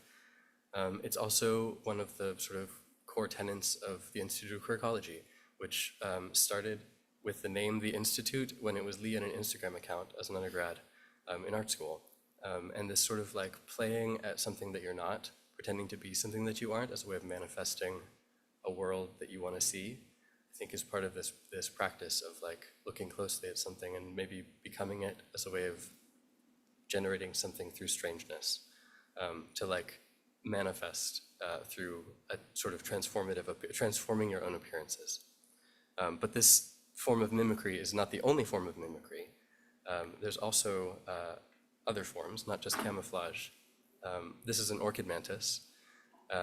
It mimics the orchids that it lives near, but it's often bigger and brighter and juicier and sexier than the flowers.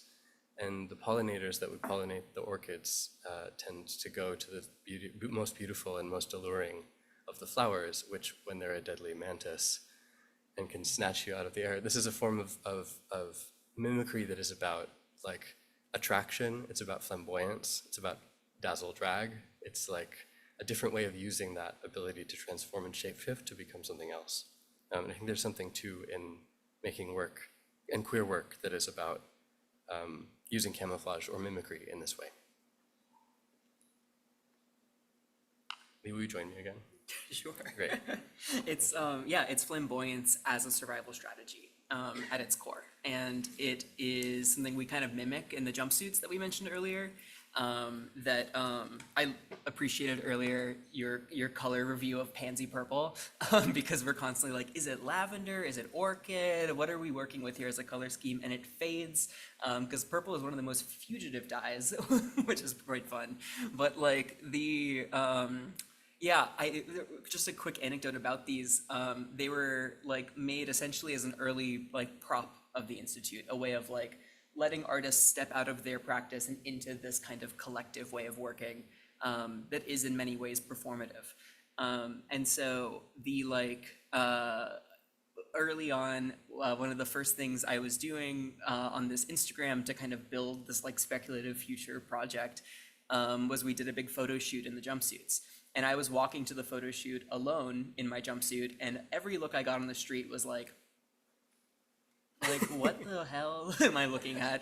And then as soon as I met up with the other two people and they put on the jumpsuits and we walked down after the photo shoot, everyone was like, who are you? Like, what is this? Like, tell me about this. Like, and it was just this immediate power in numbers that like was so instantly visible, and like a core. Speaking of power in numbers. Yeah. Yeah.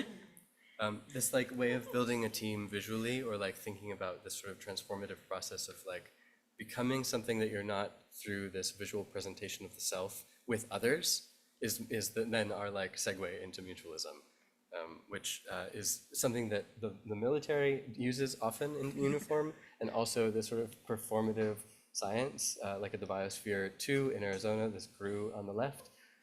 We have a couple of, there's a marine, No, those are astronauts and cosmonauts. We Thank you. cut out the yeah. marine scuba team.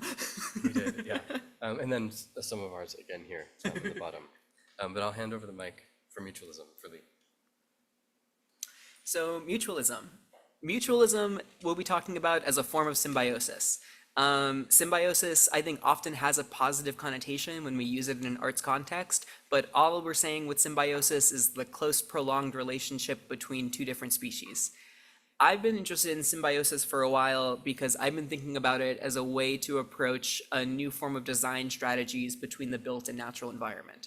In a lot of my work in Florida, I've been more and more interested in architectural adaptation.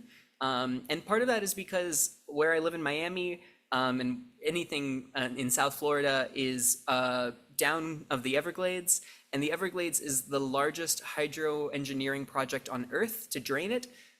This was, like, over the last 100 years, totally remade that entire ecosystem. It was led largely by the Army Corps of Engineers, and it was made to create suburbs and agricultural lands.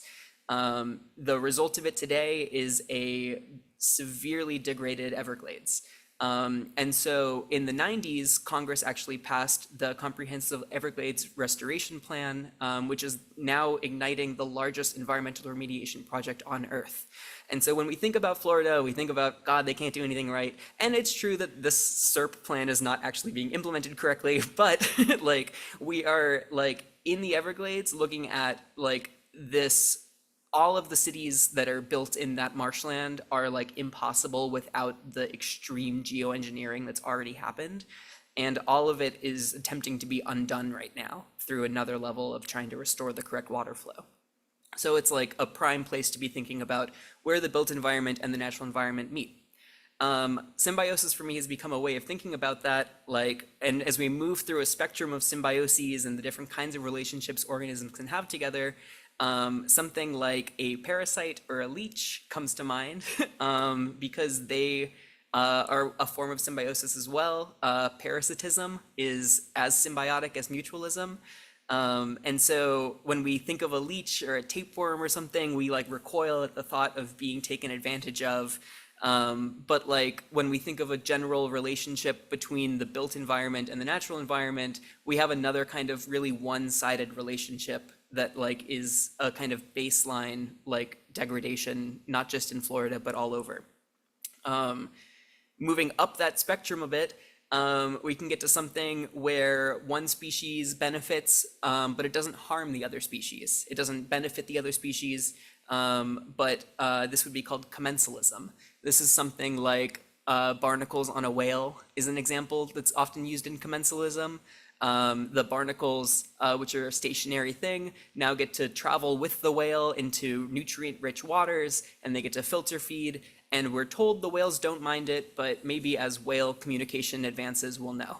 But commensalism as a design strategy, it kind of reminds me a bit of like when we talk about like a net zero society, or like a like platinum LEED building that is like trying to use less energy, because at its core, it's like all of the emissions in the world will still continue, and this one building is not providing a net positive yet, it's just not degrading it. And so I'm interested in moving towards something of mutualism, which we'll get to in a second, but maybe to play out commensalism as a design strategy in a city. Some of you might have heard of this program in Warsaw, Poland, where the drinking water that comes into the city is first in a water treatment facility with 8 clams. And the clams kind of work on jury duty. They get collected from the environment. They come in for a couple weeks at a time, and they have little sensors on their heads. So that if they open up to indicate that the water quality is bad, it works as a 8 alarm system. And then if it's not good enough for the clams, which are more sensitive than any of the machines we could design, it's not good enough for the people, and they stop the water treatment system going into the city. The clams, like I said, serve on kind of a jury duty. They get re-released back after their stint in the lab, and they get a little mark on them to be noted not to be collected again. But ultimately, it seems to be providing a situation where the clams are not harmed necessarily, but they also don't really benefit because they're upstream and they're the first line of testing this water quality. So it doesn't quite reach that threshold of mutualism for me yet as a system. Back to Miami, where we're in one of the few coral environments in the United States, outside of Hawaii. And the coral reef as a system is a system of mutualism. When we talk about coral itself is the animal, the polyp, and it only is able to eat and live in the way that we know it through its symbiotic and mutualistic relationships with zooxanthellae algae. So the algae lives inside of the polyp instead of being a free-floating algae, where it would be at risk of being eaten by fish. It is kind of given a stable place to live, and in turn, it produces energy that the coral is able to use through photosynthesis.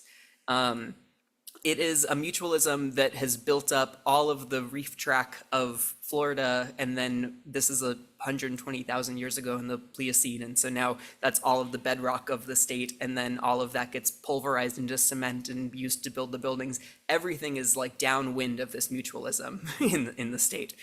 And the really exciting thing about coral as a mutualism for me is that it bounds outwards.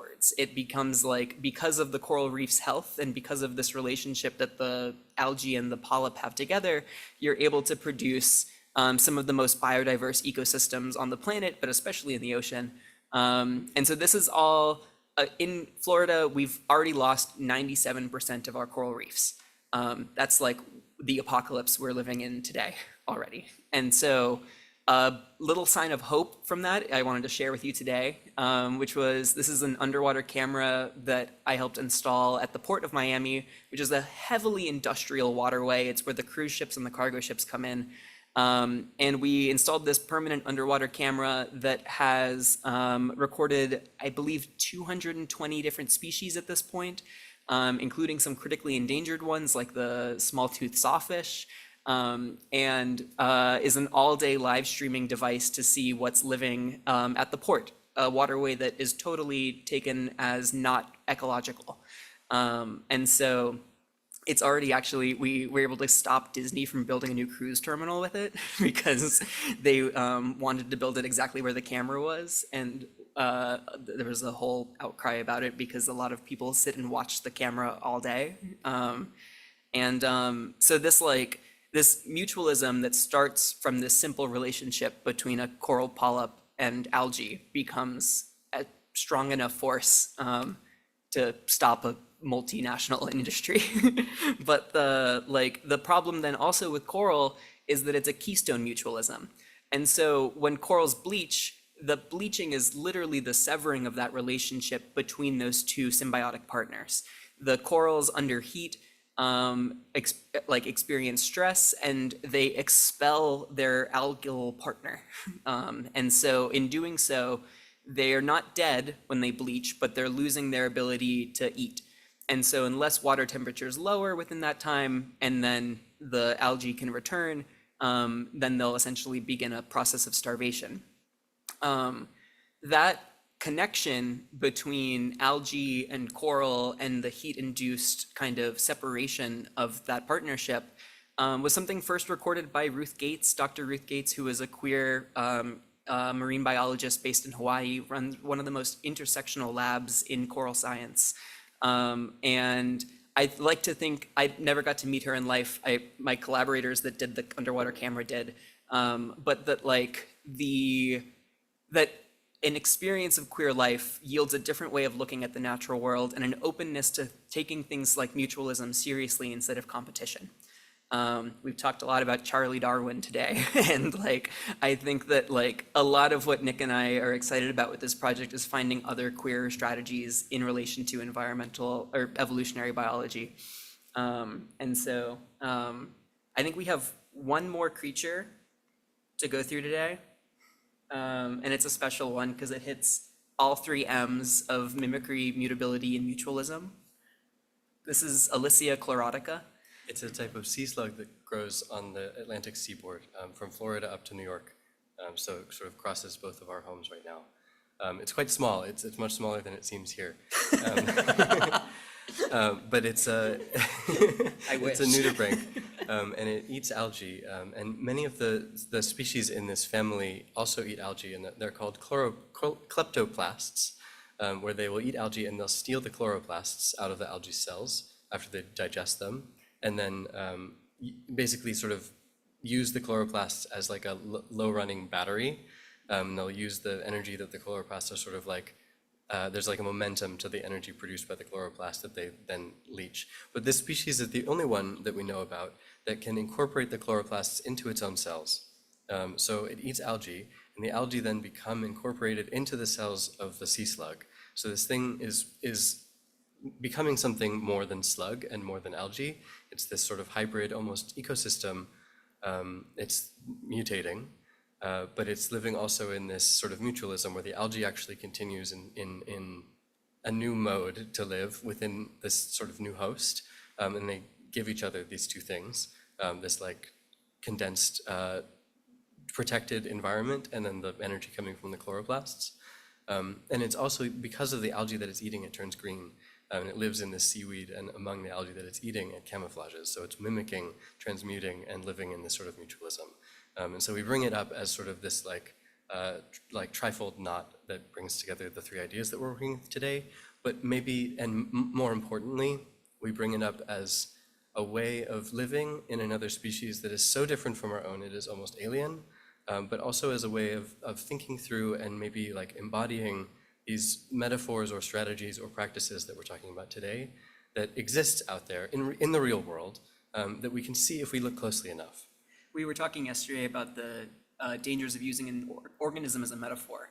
And we're like, this is not a metaphor for us. This thing is doing all of these, it's embodying these ways of life that we wish we could as a society, as a life, as a person. For then looking at it provides for us almost another world, another way of living in the world. And the crisis of it is that they're becoming so rare in nature that people are not even being able to find them to study. They're very sensitive to pollution, and so you won't be surprised to find that this miraculous thing is disappearing like so many other things are disappearing. But I think that maybe it's worth spending one last beat thinking about what it means to lose a species and what the biodiversity crisis is about. It's about a lot of things, of course. It's about species biodiversity, literally and explicitly, but it's also about, I think, one of the sort of the maybe capitalistic narratives that we get about biodiversity loss is like the extinct, the species of plant in the rainforest that is going extinct that might have the cure for cancer, is this sort of like loss of potential help for future humans. And that's not particularly what we're interested in here, but I think maybe more importantly for the way that we think, and I think maybe a lot of us in the room think, is that losing something like this, when this species goes extinct, its whole way of being goes away. And we lose not only this like diversity of another species in the world, a number, but we also lose this like whole complex, unique way of interacting with the world. And that is also for us as artists and as thinkers and people who love the world, a way of thinking about the world. It's like a dream about how the world and the future could be. And we lose that dream when we lose a species too. Thank you. Thank you.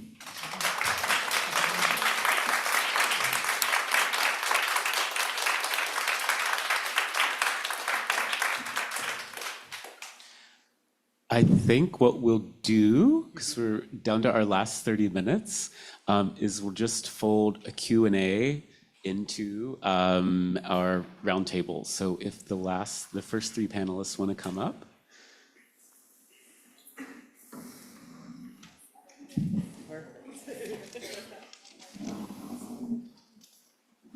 And just for the audience to know, we definitely, oh, thank you so much. Coffee delivery. Here. The Q&A is very much a part of this too. So we're basically going to ping some questions across each other, but if there are any burning questions from the audience, please alert yourselves, help us know that. Yes, we could have one right off the bat. Yes, I think there's going to be one floating.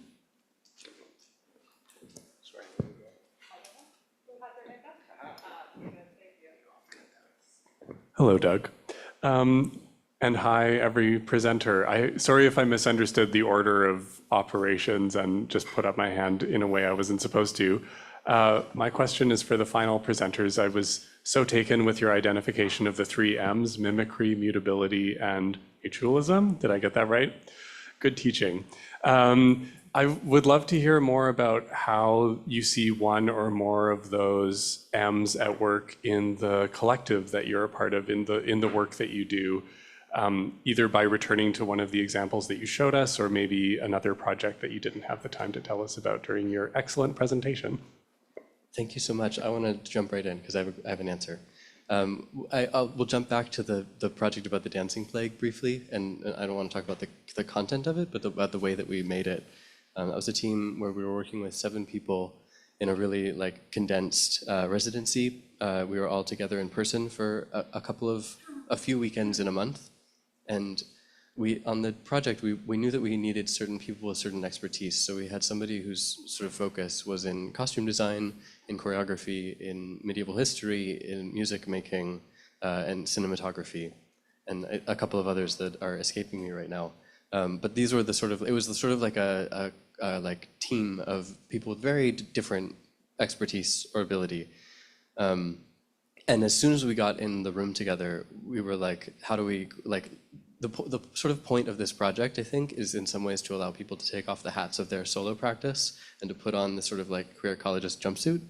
And one way of doing that is to sort of say, as we're making the choreography, as we're preparing the movement for the film, to ask for input from everyone, and anyone that wants to be involved in that making process was able to incorporate something. And I think there was one evening where in the living room we had one person editing music, the musician editing music, with the cinematographer and me behind him. And then on the other hand, somebody sewing, making costumes, the costume designer, and behind them we had the choreographer and Lee.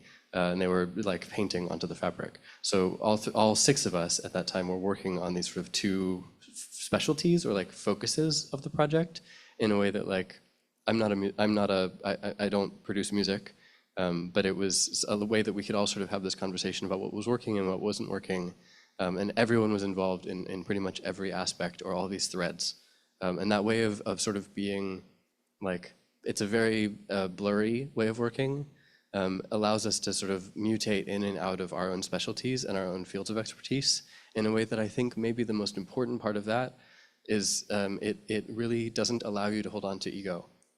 You have to sort of set aside the things that you there's sort of a sense of vision or directiveness to art making when it happens alone, at least I think in the way that we're taught it in art school, and it's hard to loosen that grip, and this is a way that I've found that I can really easily loosen that grip and sort of let go of what the final product will look like in favor of trusting and believing in the visions collectively of the people in the room.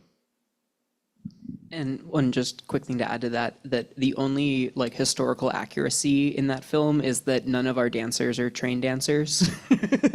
They're all the same people that did the other work. So the costume designer is dancing, the cinematographer is dancing, there is a choreographer, but who developed the choreography in partnership with everyone.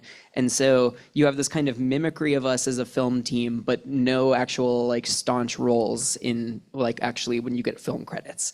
There's this kind of mutability where everybody is switching roles constantly, and there's of course this mutualism in how the thing gets made.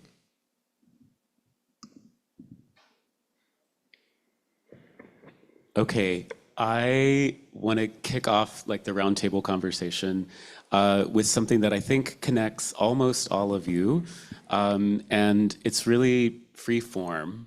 But I'd like to return to something that does connect a lot of your presentations, is the idea of the edge or the periphery or the peripheral, the wasteland.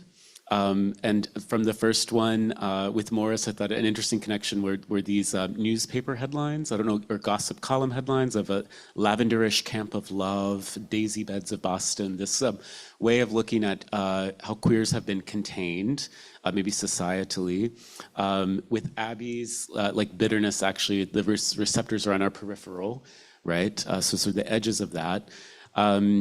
And especially was thinking with yours, Cate, that nettle finds itself in places of human disruption, right? Or the word you use best, like where humans have disturbance, right? So I'm curious for y'all what if people want to extrapolate more on that or expand on that idea. But I also we talked a lot about too the primacy of borders in our current political situations, the way in which borders are so policed, the xenophobic deportations that are happening, rising nationalism. Like, what is the productive capacity? Like, what do we find? Queers often find themselves at the borders of society, whether by force or by choice.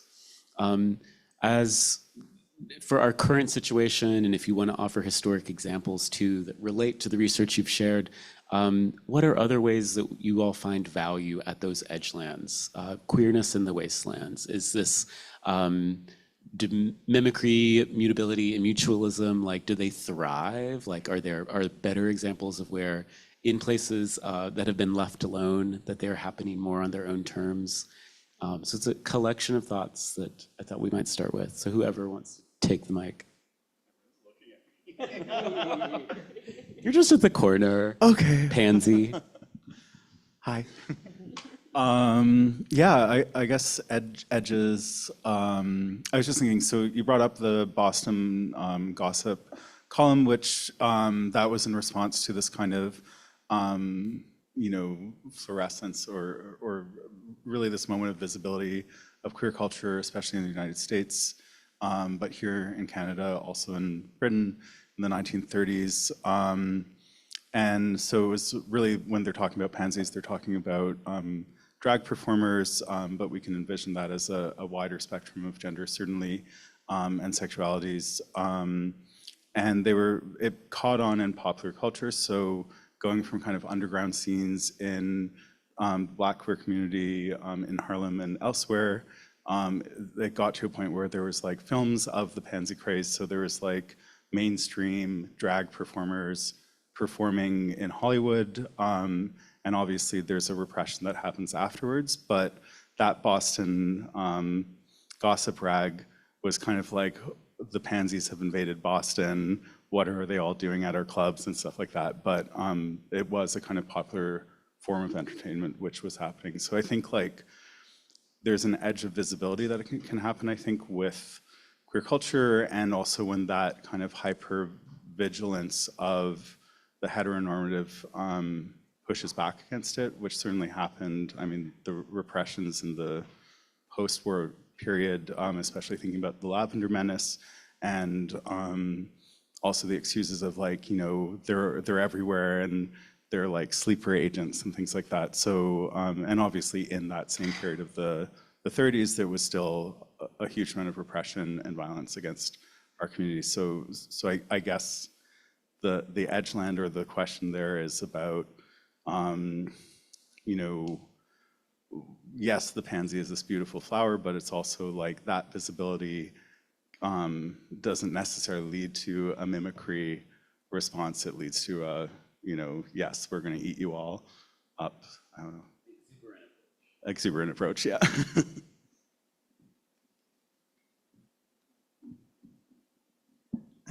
Yeah, I also like, Morris, what you're saying about just like, I think there's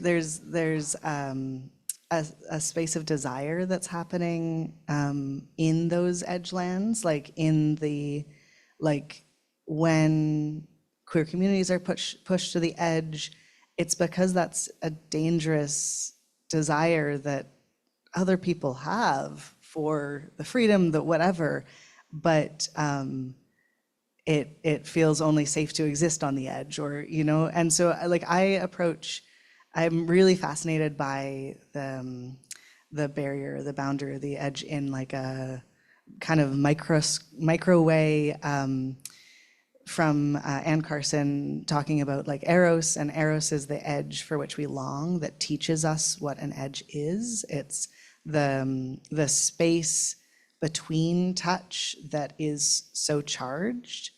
And that's where like bitterness comes out, or and taste in general is really evocative for me, because it's the moment of merging and the identification of merging yourself with another being, another, you know, salt, whatever it is, you know, that's separate something that's suddenly dissolving into you. And so I think like that something that I've been struggling with and trying to figure out is how does that relate kind of more expansively to our approach of violent borders, like the policing of borders and boundaries. Because then like when I go macro or like more broad, I think like strategically, like bitterness is required as a disruption, a disturbance of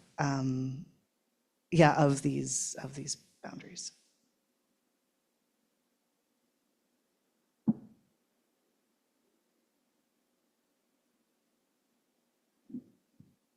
And you all can also ask each other questions.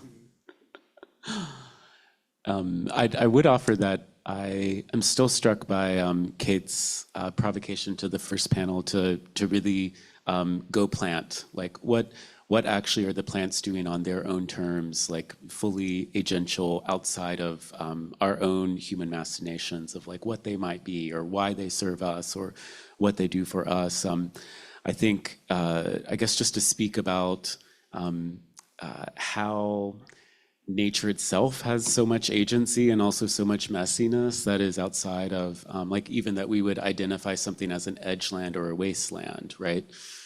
You were bringing up earlier today that like the national parks, it's been an approach is to just leave them be, like no human intervention, no management, no anything. And that's also resulted in some interesting like invasions or other plants or other beings flourishing on different terms. But I like to think of how ecosystems are affected at these borderlands. We were talking about alligator Alcatraz. Lee, you said you could give us a field report from Florida. Or even the US-Mexico border itself, like a rather kind of like wild or ruderal zone, where actually different species are flourishing, and the human species is very conflicted. So, yeah. Yeah, even before the detention center that is now infamously in the Everglades, there was a network of sacrifice zones at the edge of it. And so the like, you can see, I mentioned it a little bit that like all of the like cement that we use to build the city is coming from the old limestone, but that all gets mined at the edge of the national park. So when you look at it from above, it's a constellation of these different like turquoise colored lakes that are all just like super deep. No, they're not excavated with like an edge barrier to them too, with like a gradation that could actually allow anything to grow in them. They're just kind of like a cut and a gash into the earth. And then once the lakes were developed as like kind of like open like limestone pit mines, and then that area became like not interesting for people to live in, they constructed prisons next to all of them. And so the edge of the Everglades has kind of always been this sacrifice, not always, but in the last like couple decades has been this sacrifice zone of people, labor, like the carceral state, and material resources.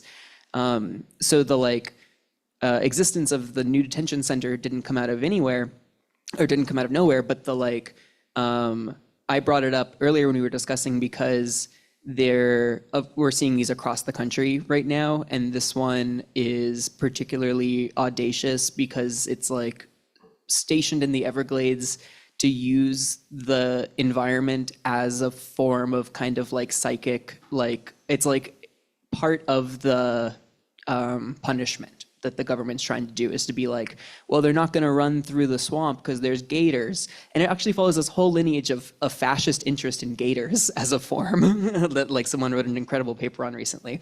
But the like, the hope in that is that this one stands a chance to be shut down better than a lot of the others because it is directly impacting the environment around it that the government has simultaneously committed all of these billions of dollars to restoring and now are, you know, degrading their own work in the process. But also it's really the only hope we have is through the Miccosukee tribe that is adjacent to, like their reservation surrounds this area that they're building this detention center in. And so they keep saying like, oh, it's in the middle of nowhere, but it's in the only part of the country that the Miccosukee still have sovereignty over. And so they're like the lead plaintiffs against it, and it's been succeeding to some extent through that, but it like, of course, as it goes through the different court systems, some are positive, some are negative, and right now we're in a negative one. I said I had a quick, like, to counter that, like a story of how Florida doesn't get it all wrong all the time and how it's a strange place to work because there's a lot of code switching. And so most recently, like 2 years ago, Florida passed the most, the largest protective measures for public lands in the country. And this was all because of successful storytelling around the Florida panther. Which is our very charismatic big cat. There's about 120 to 230 of them left in the wild. And they're on everything from our hockey teams to our universities. They're a mascot everywhere, but there's so few of them. And part of what they require in their habitat is the male panthers will roam in their natural course over 100 miles. And so they need 100 miles of connected habitat to live. And if they don't, they get hit by cars or they attack other panthers.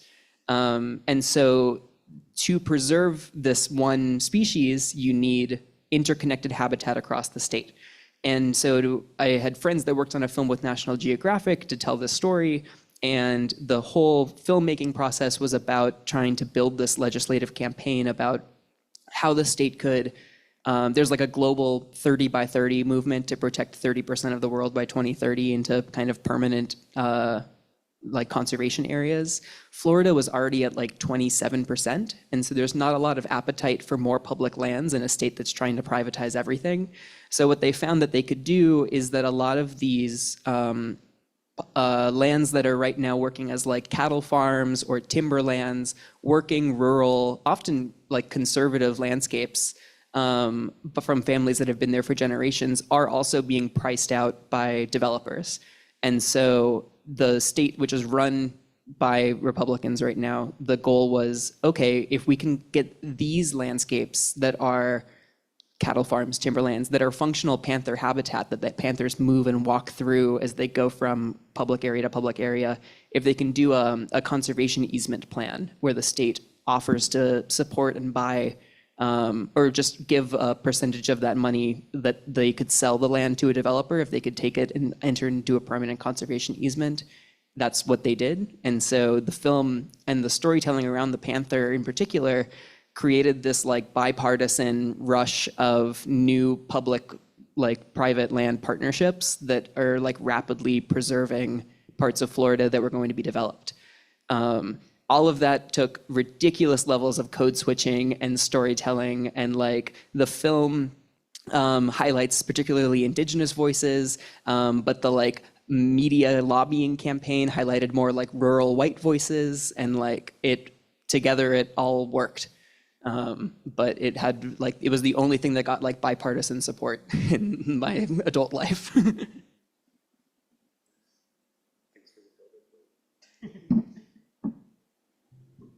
Do you all have questions for one another?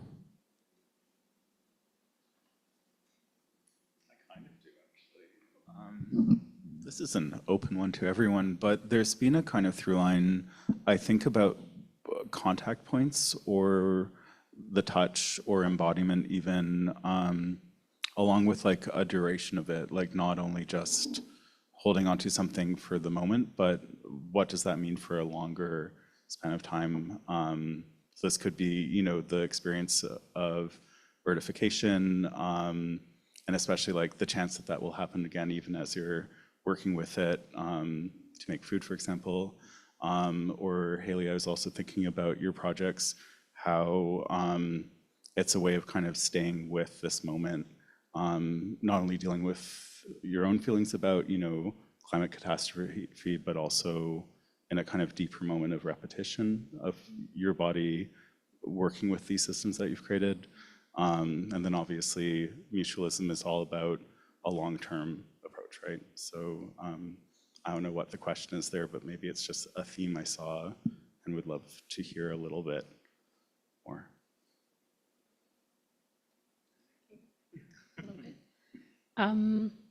Yeah, I think that the idea of like ongoingness is something that has been like really constant in my practice, and it has to do with like that provocation of like curiosity or close looking, kind of like you guys were talking about. I'm interested in like what happens in close looking, and close looking specifically like over long periods of time, and how your perception of something changes when you get to know something, essentially, in like that really sort of like intimate sense. And yeah, I guess that is as summaried as I can. Yeah. Can I just ask one thing I wanted to ask is, did you experience any kind of intimacy with the water plant, the aquatic plant that you've become interested in at the Lachine Rapids, you said? And it has been a general question I've had is, Yeah. You know, you're looking at that plant, you're studying its the ways in which human culture has changed its dispersion, et cetera, and then the kind of rare instance of it here, but that it proliferates in other places. But did you find any kind of kinship, I suppose, with it? I've been thinking, I guess I feel really like obsessed with the plant, like in like a very sort of like non-logical way. I think that there's something, it is, you're right, it's love. But I think for me, what is interesting about that plant, maybe it's more about it has something to do with its location on this island, as somewhere that is like fragmented. It's like on the like the edges of like a place, and maybe thinking about how we have our own sense of borders, maybe across nations or across regions, but we don't maybe often think about the borders that we create maybe more locally within like a city, and how that disrupts a plant's ability to propagate, because the species is like specifically mostly propagates through like they're kind of like rhizomatic, so like they spread outwards from each other, and so if they don't have anywhere to spread outwards to, it really limits their ability to continue to thrive. Exactly. And yet, thinking more specifically about sort of the ways in which boundaries in cities, they don't become non-places, they become different places. So I was thinking about the border between Canada and the United States, when it runs through the Rockies.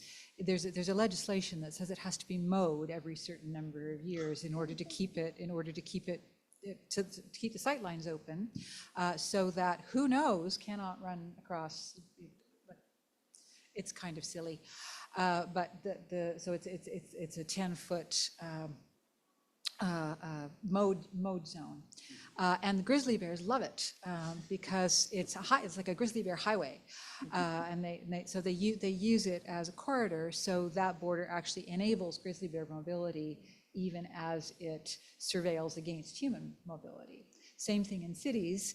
I'm very sorry about your water lilies and their sort of rhizomatic interruptions, but if you look at the effect that roads and hydrocorridors have had on the dispersion of, here we go again, wind-pollinated species, so it's actually given them an evolutionary advantage in cities because it has actually created wind tunnels for them to be able to be dispersed. Do you all have dog strangling vine here? Yes. Yes, that's blame the hydrocorridors. Yeah, because that's how it and trails and on your boots, and it just they love a corridor. So there's a way in which the borders are not just interrupting space; they're actually creating new kinds of space. New habitat altogether. Yeah, yeah.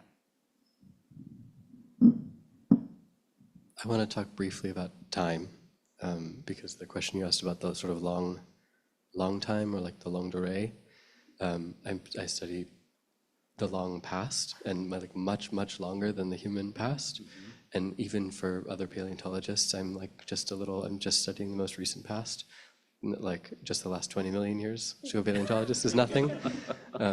But there's this like thinking about all of the language and the like science communication around climate change and the changes that are happening in our environments, migrations, introductions, invasions, extinctions. These are things that happen in the like playbook of long time, again and again and again and again, in like so many different patterns and in so many different ways. And there's no charge to them there in the past, or at least I haven't seen it. It's like they're neutral events. The like introduction of this group or the like loss of this species here. I think maybe the mass extinctions are a different thing. There's sort of a charge to them in the history or the narrative of the history of the world. But right now, this like moment of like the shifts that are happening, there's a like intensity around how tightly we hold on to the very recent past, which has already been changed beyond our ability to comprehend since our grandparents' generation. That like the like where the charge comes from feels like it's coming from this place of like holding on to something that we think the world should look like, which is already a changed world. That like, and I'm not even talking about millions of years, I'm talking about the last 150 years. That there's this sort of, and I think maybe one of the only ways around that, or of like seeing those complications, is in intergenerational storytelling about species and about nature and about the ways that we interact with the environment. Indigenous knowledges are really super important, and also like thinking about what the world used to look like and listening to those narratives and those stories in any way that they come to us is probably like, it's more important than it seems, I think, for understanding where we are now and where we're going. I don't know if that answers your question at all, but thinking about time. Speaking of time, well, other questions? I didn't have any specific response except to say that thinking of a very, very, very old time, I was at a botanic art residency several years ago, and there's always several botanists in residence. So it's like artist and scientist. And someone there was also a paleobiologist and specifically studies plants that no longer exist at all in North America, what we now call North America, and does this by like looking very, very like extraordinarily closely, microscopically at seeds in sediment, like fossilized seeds. And actually there's this whole, to kind of tie a few things together, Cate's talk about bast fibers. I mean, like nettle was like widely used as a fibrous material and a textile material across the globe. It's also one of the biggest dispersions, whereas flax is one that is not. But there were whole families of things other than like other bast fibers that have gone completely extinct by humans. But animals were using them, other plants were using them in different ways, apparently too, like sometimes just species crowding millions of years ago. The deeper time question, I think, is always, of course, like very pertinent. I don't know if it's a balm or salve for the anxiety, the climate anxiety that so many people experience, but it is helpful to remember, I guess, yeah. Other thoughts from you all? I've got a quick one to pose to the group, but I was thinking during your nettles presentation, Cate, I was thinking back to the mulberry text that you contributed to this one of the very first projects we showed that had that big publication in the box. And so I know your love of mulberries and nettles, but I was wondering what else would be in your queer garden if nettles are not allowed in the garden. And then that's a question for everybody, because I know we all have mentioned some plants today. The nettles are going to get into the garden whether or not I like them. They don't need an invitation to come. Rhubarb. Rhubarb is definitely in my garden. There's an amazing history of how different kinds of human use have conspired to sort of create an anthropogenic path for rhubarb into, actually very specifically into my garden. Sorry, I can't go there. You saw how long I talked about nettles. I don't want to do the same thing. There would most definitely, horsetails are actually one of my favorites. You know, speaking of very ancient plant species, there would be horsetails in my garden. They get along very well with nettles, as it happens. And my mind is drawing a complete blank. Anyway, so there were definitely rhubarb. What would you have in your garden, other than grapefruit? I think pass it that way. Ginkgo. Just one.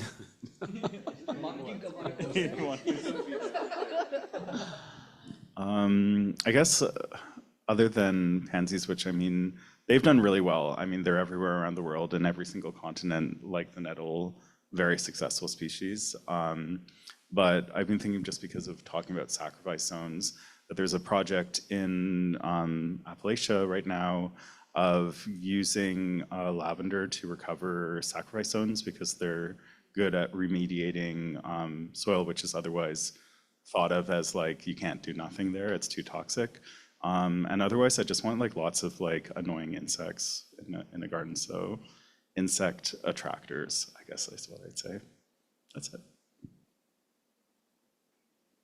I'm struggling to come up with like a earthly response, so I'm gonna say something that's completely You can give an imaginary. alien response.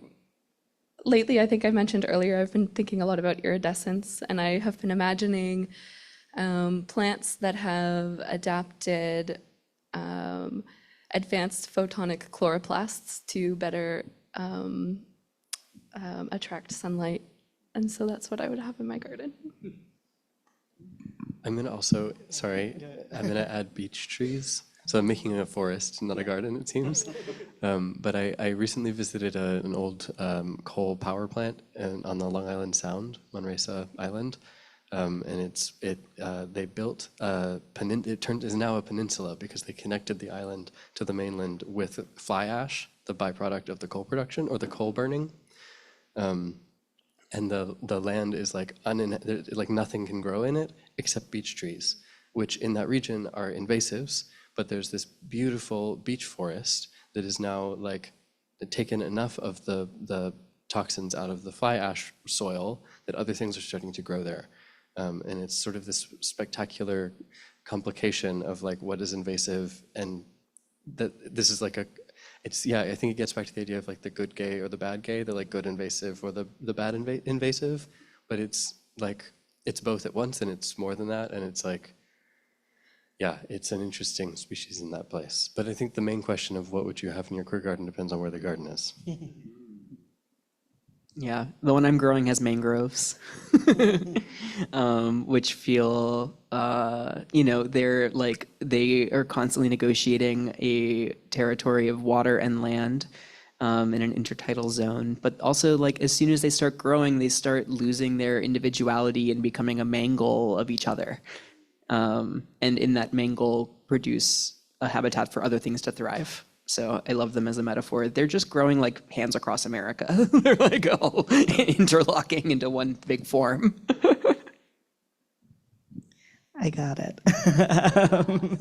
Well, okay, so I started thinking about, I'm really craving strawberries because it's so cold and I want a little bit of sunshine. But then I started thinking about, I lived up in Dawson City in the Yukon for 2 summers. And during that time, I was fortunate enough to learn a lot about the ecosystems around Dawson City. And wild roses were one of the first things I did when I went there. Was I went wild rose petal picking with a friend. And attention to only picking a few of each petal so that the pollinators can still find them. The way that they grow in really disrupted zones where I lived. There's a really kind of bizarre phenomenon up there where there's housing that's built on old dredge ponds, which are these like massive, like hills of rocks from gold mining as a kind of effective gold mining. And one of the first plants that comes back into those zones is wild roses.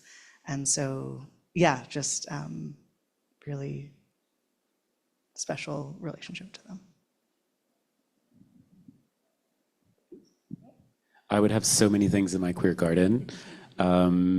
You can see some of them at the Queer Garden exhibition we're going to go to next. But I think some of my favorite plants with really wild queer histories and like divergent histories are morning glory. Like you, Lee, with the mangroves, I'm really attracted to brambles and blackberries, like plants that it's too difficult to tell the individual. Yeah. Where I'm from in Appalachia, these beautiful plants called lady slippers, which are a wild orchid grow, and they're very much threatened. But elderberry, witch hazel, I also have horsetails in my garden for their beautifulness, their strangeness. Yeah. That's such a great way to wrap up, I think, actually. I just want to thank everyone, all of the panelists. This has been a really fun afternoon, very provocative, pages and pages of notes. Are there any, like, you must ask this question of this group of people?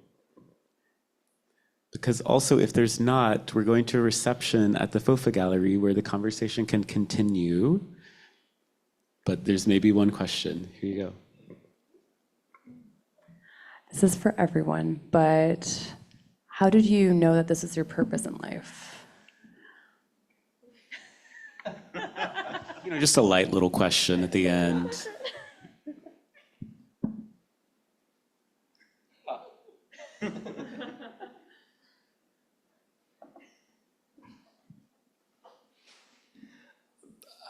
I'm still figuring out that answer to that.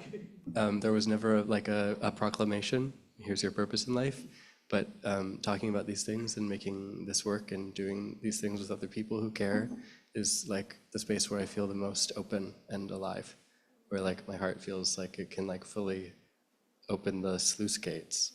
And that, I think that's a really important feeling to pay attention to.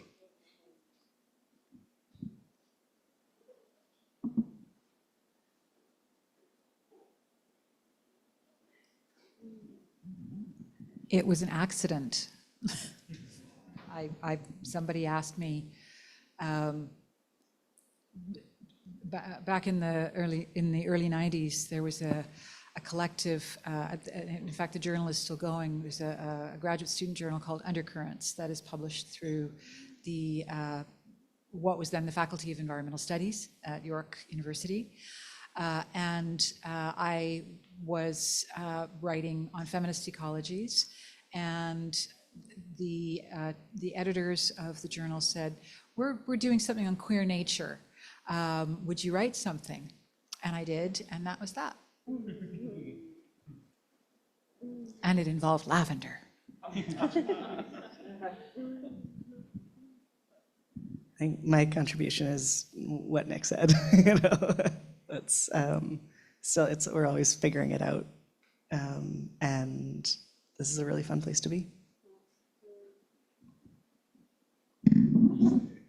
One of the moments that I dropped from my slides today is Edward Carpenter, who is like a gardener and also like, you know, queer elder, ancestor, or whatever, wrote in one of his journals about weeds, that one of the things that a successful weed can do to turn itself from a weed into a flower, for example, or a fruit, or a fiber, is to disarm the gardener. And I think, you know, to my purpose in life at least, is thinking about ways to disarm the gardener.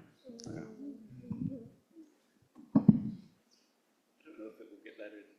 Yeah, that's really strong. If no other thoughts, I might close us out. Thank you so much. That was very Yes. heartwarming. Thank you again, panelists. Thank you, Fourth Space. Thank you, FOFA Gallery. Thank you, audience. That's been shifting and changing throughout the day. And I hope that those of you who are still here will join us over at the FOFA Gallery. We have snacks and refreshments, and it would be great to see everybody there. Okay, thank you all so much.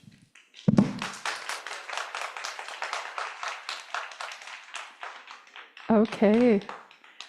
Thank you again to everyone for coming into this space today, for having this conversation, for your presentations and for your questions. It's been great. Just letting you know, we're going to close up the Zoom and the live stream now, but a quick reminder that these conversations all throughout today are available on our YouTube channel if you wish to revisit or share it. We hope to see you again. Thank you once again, and enjoy the reception at the FOFA Gallery.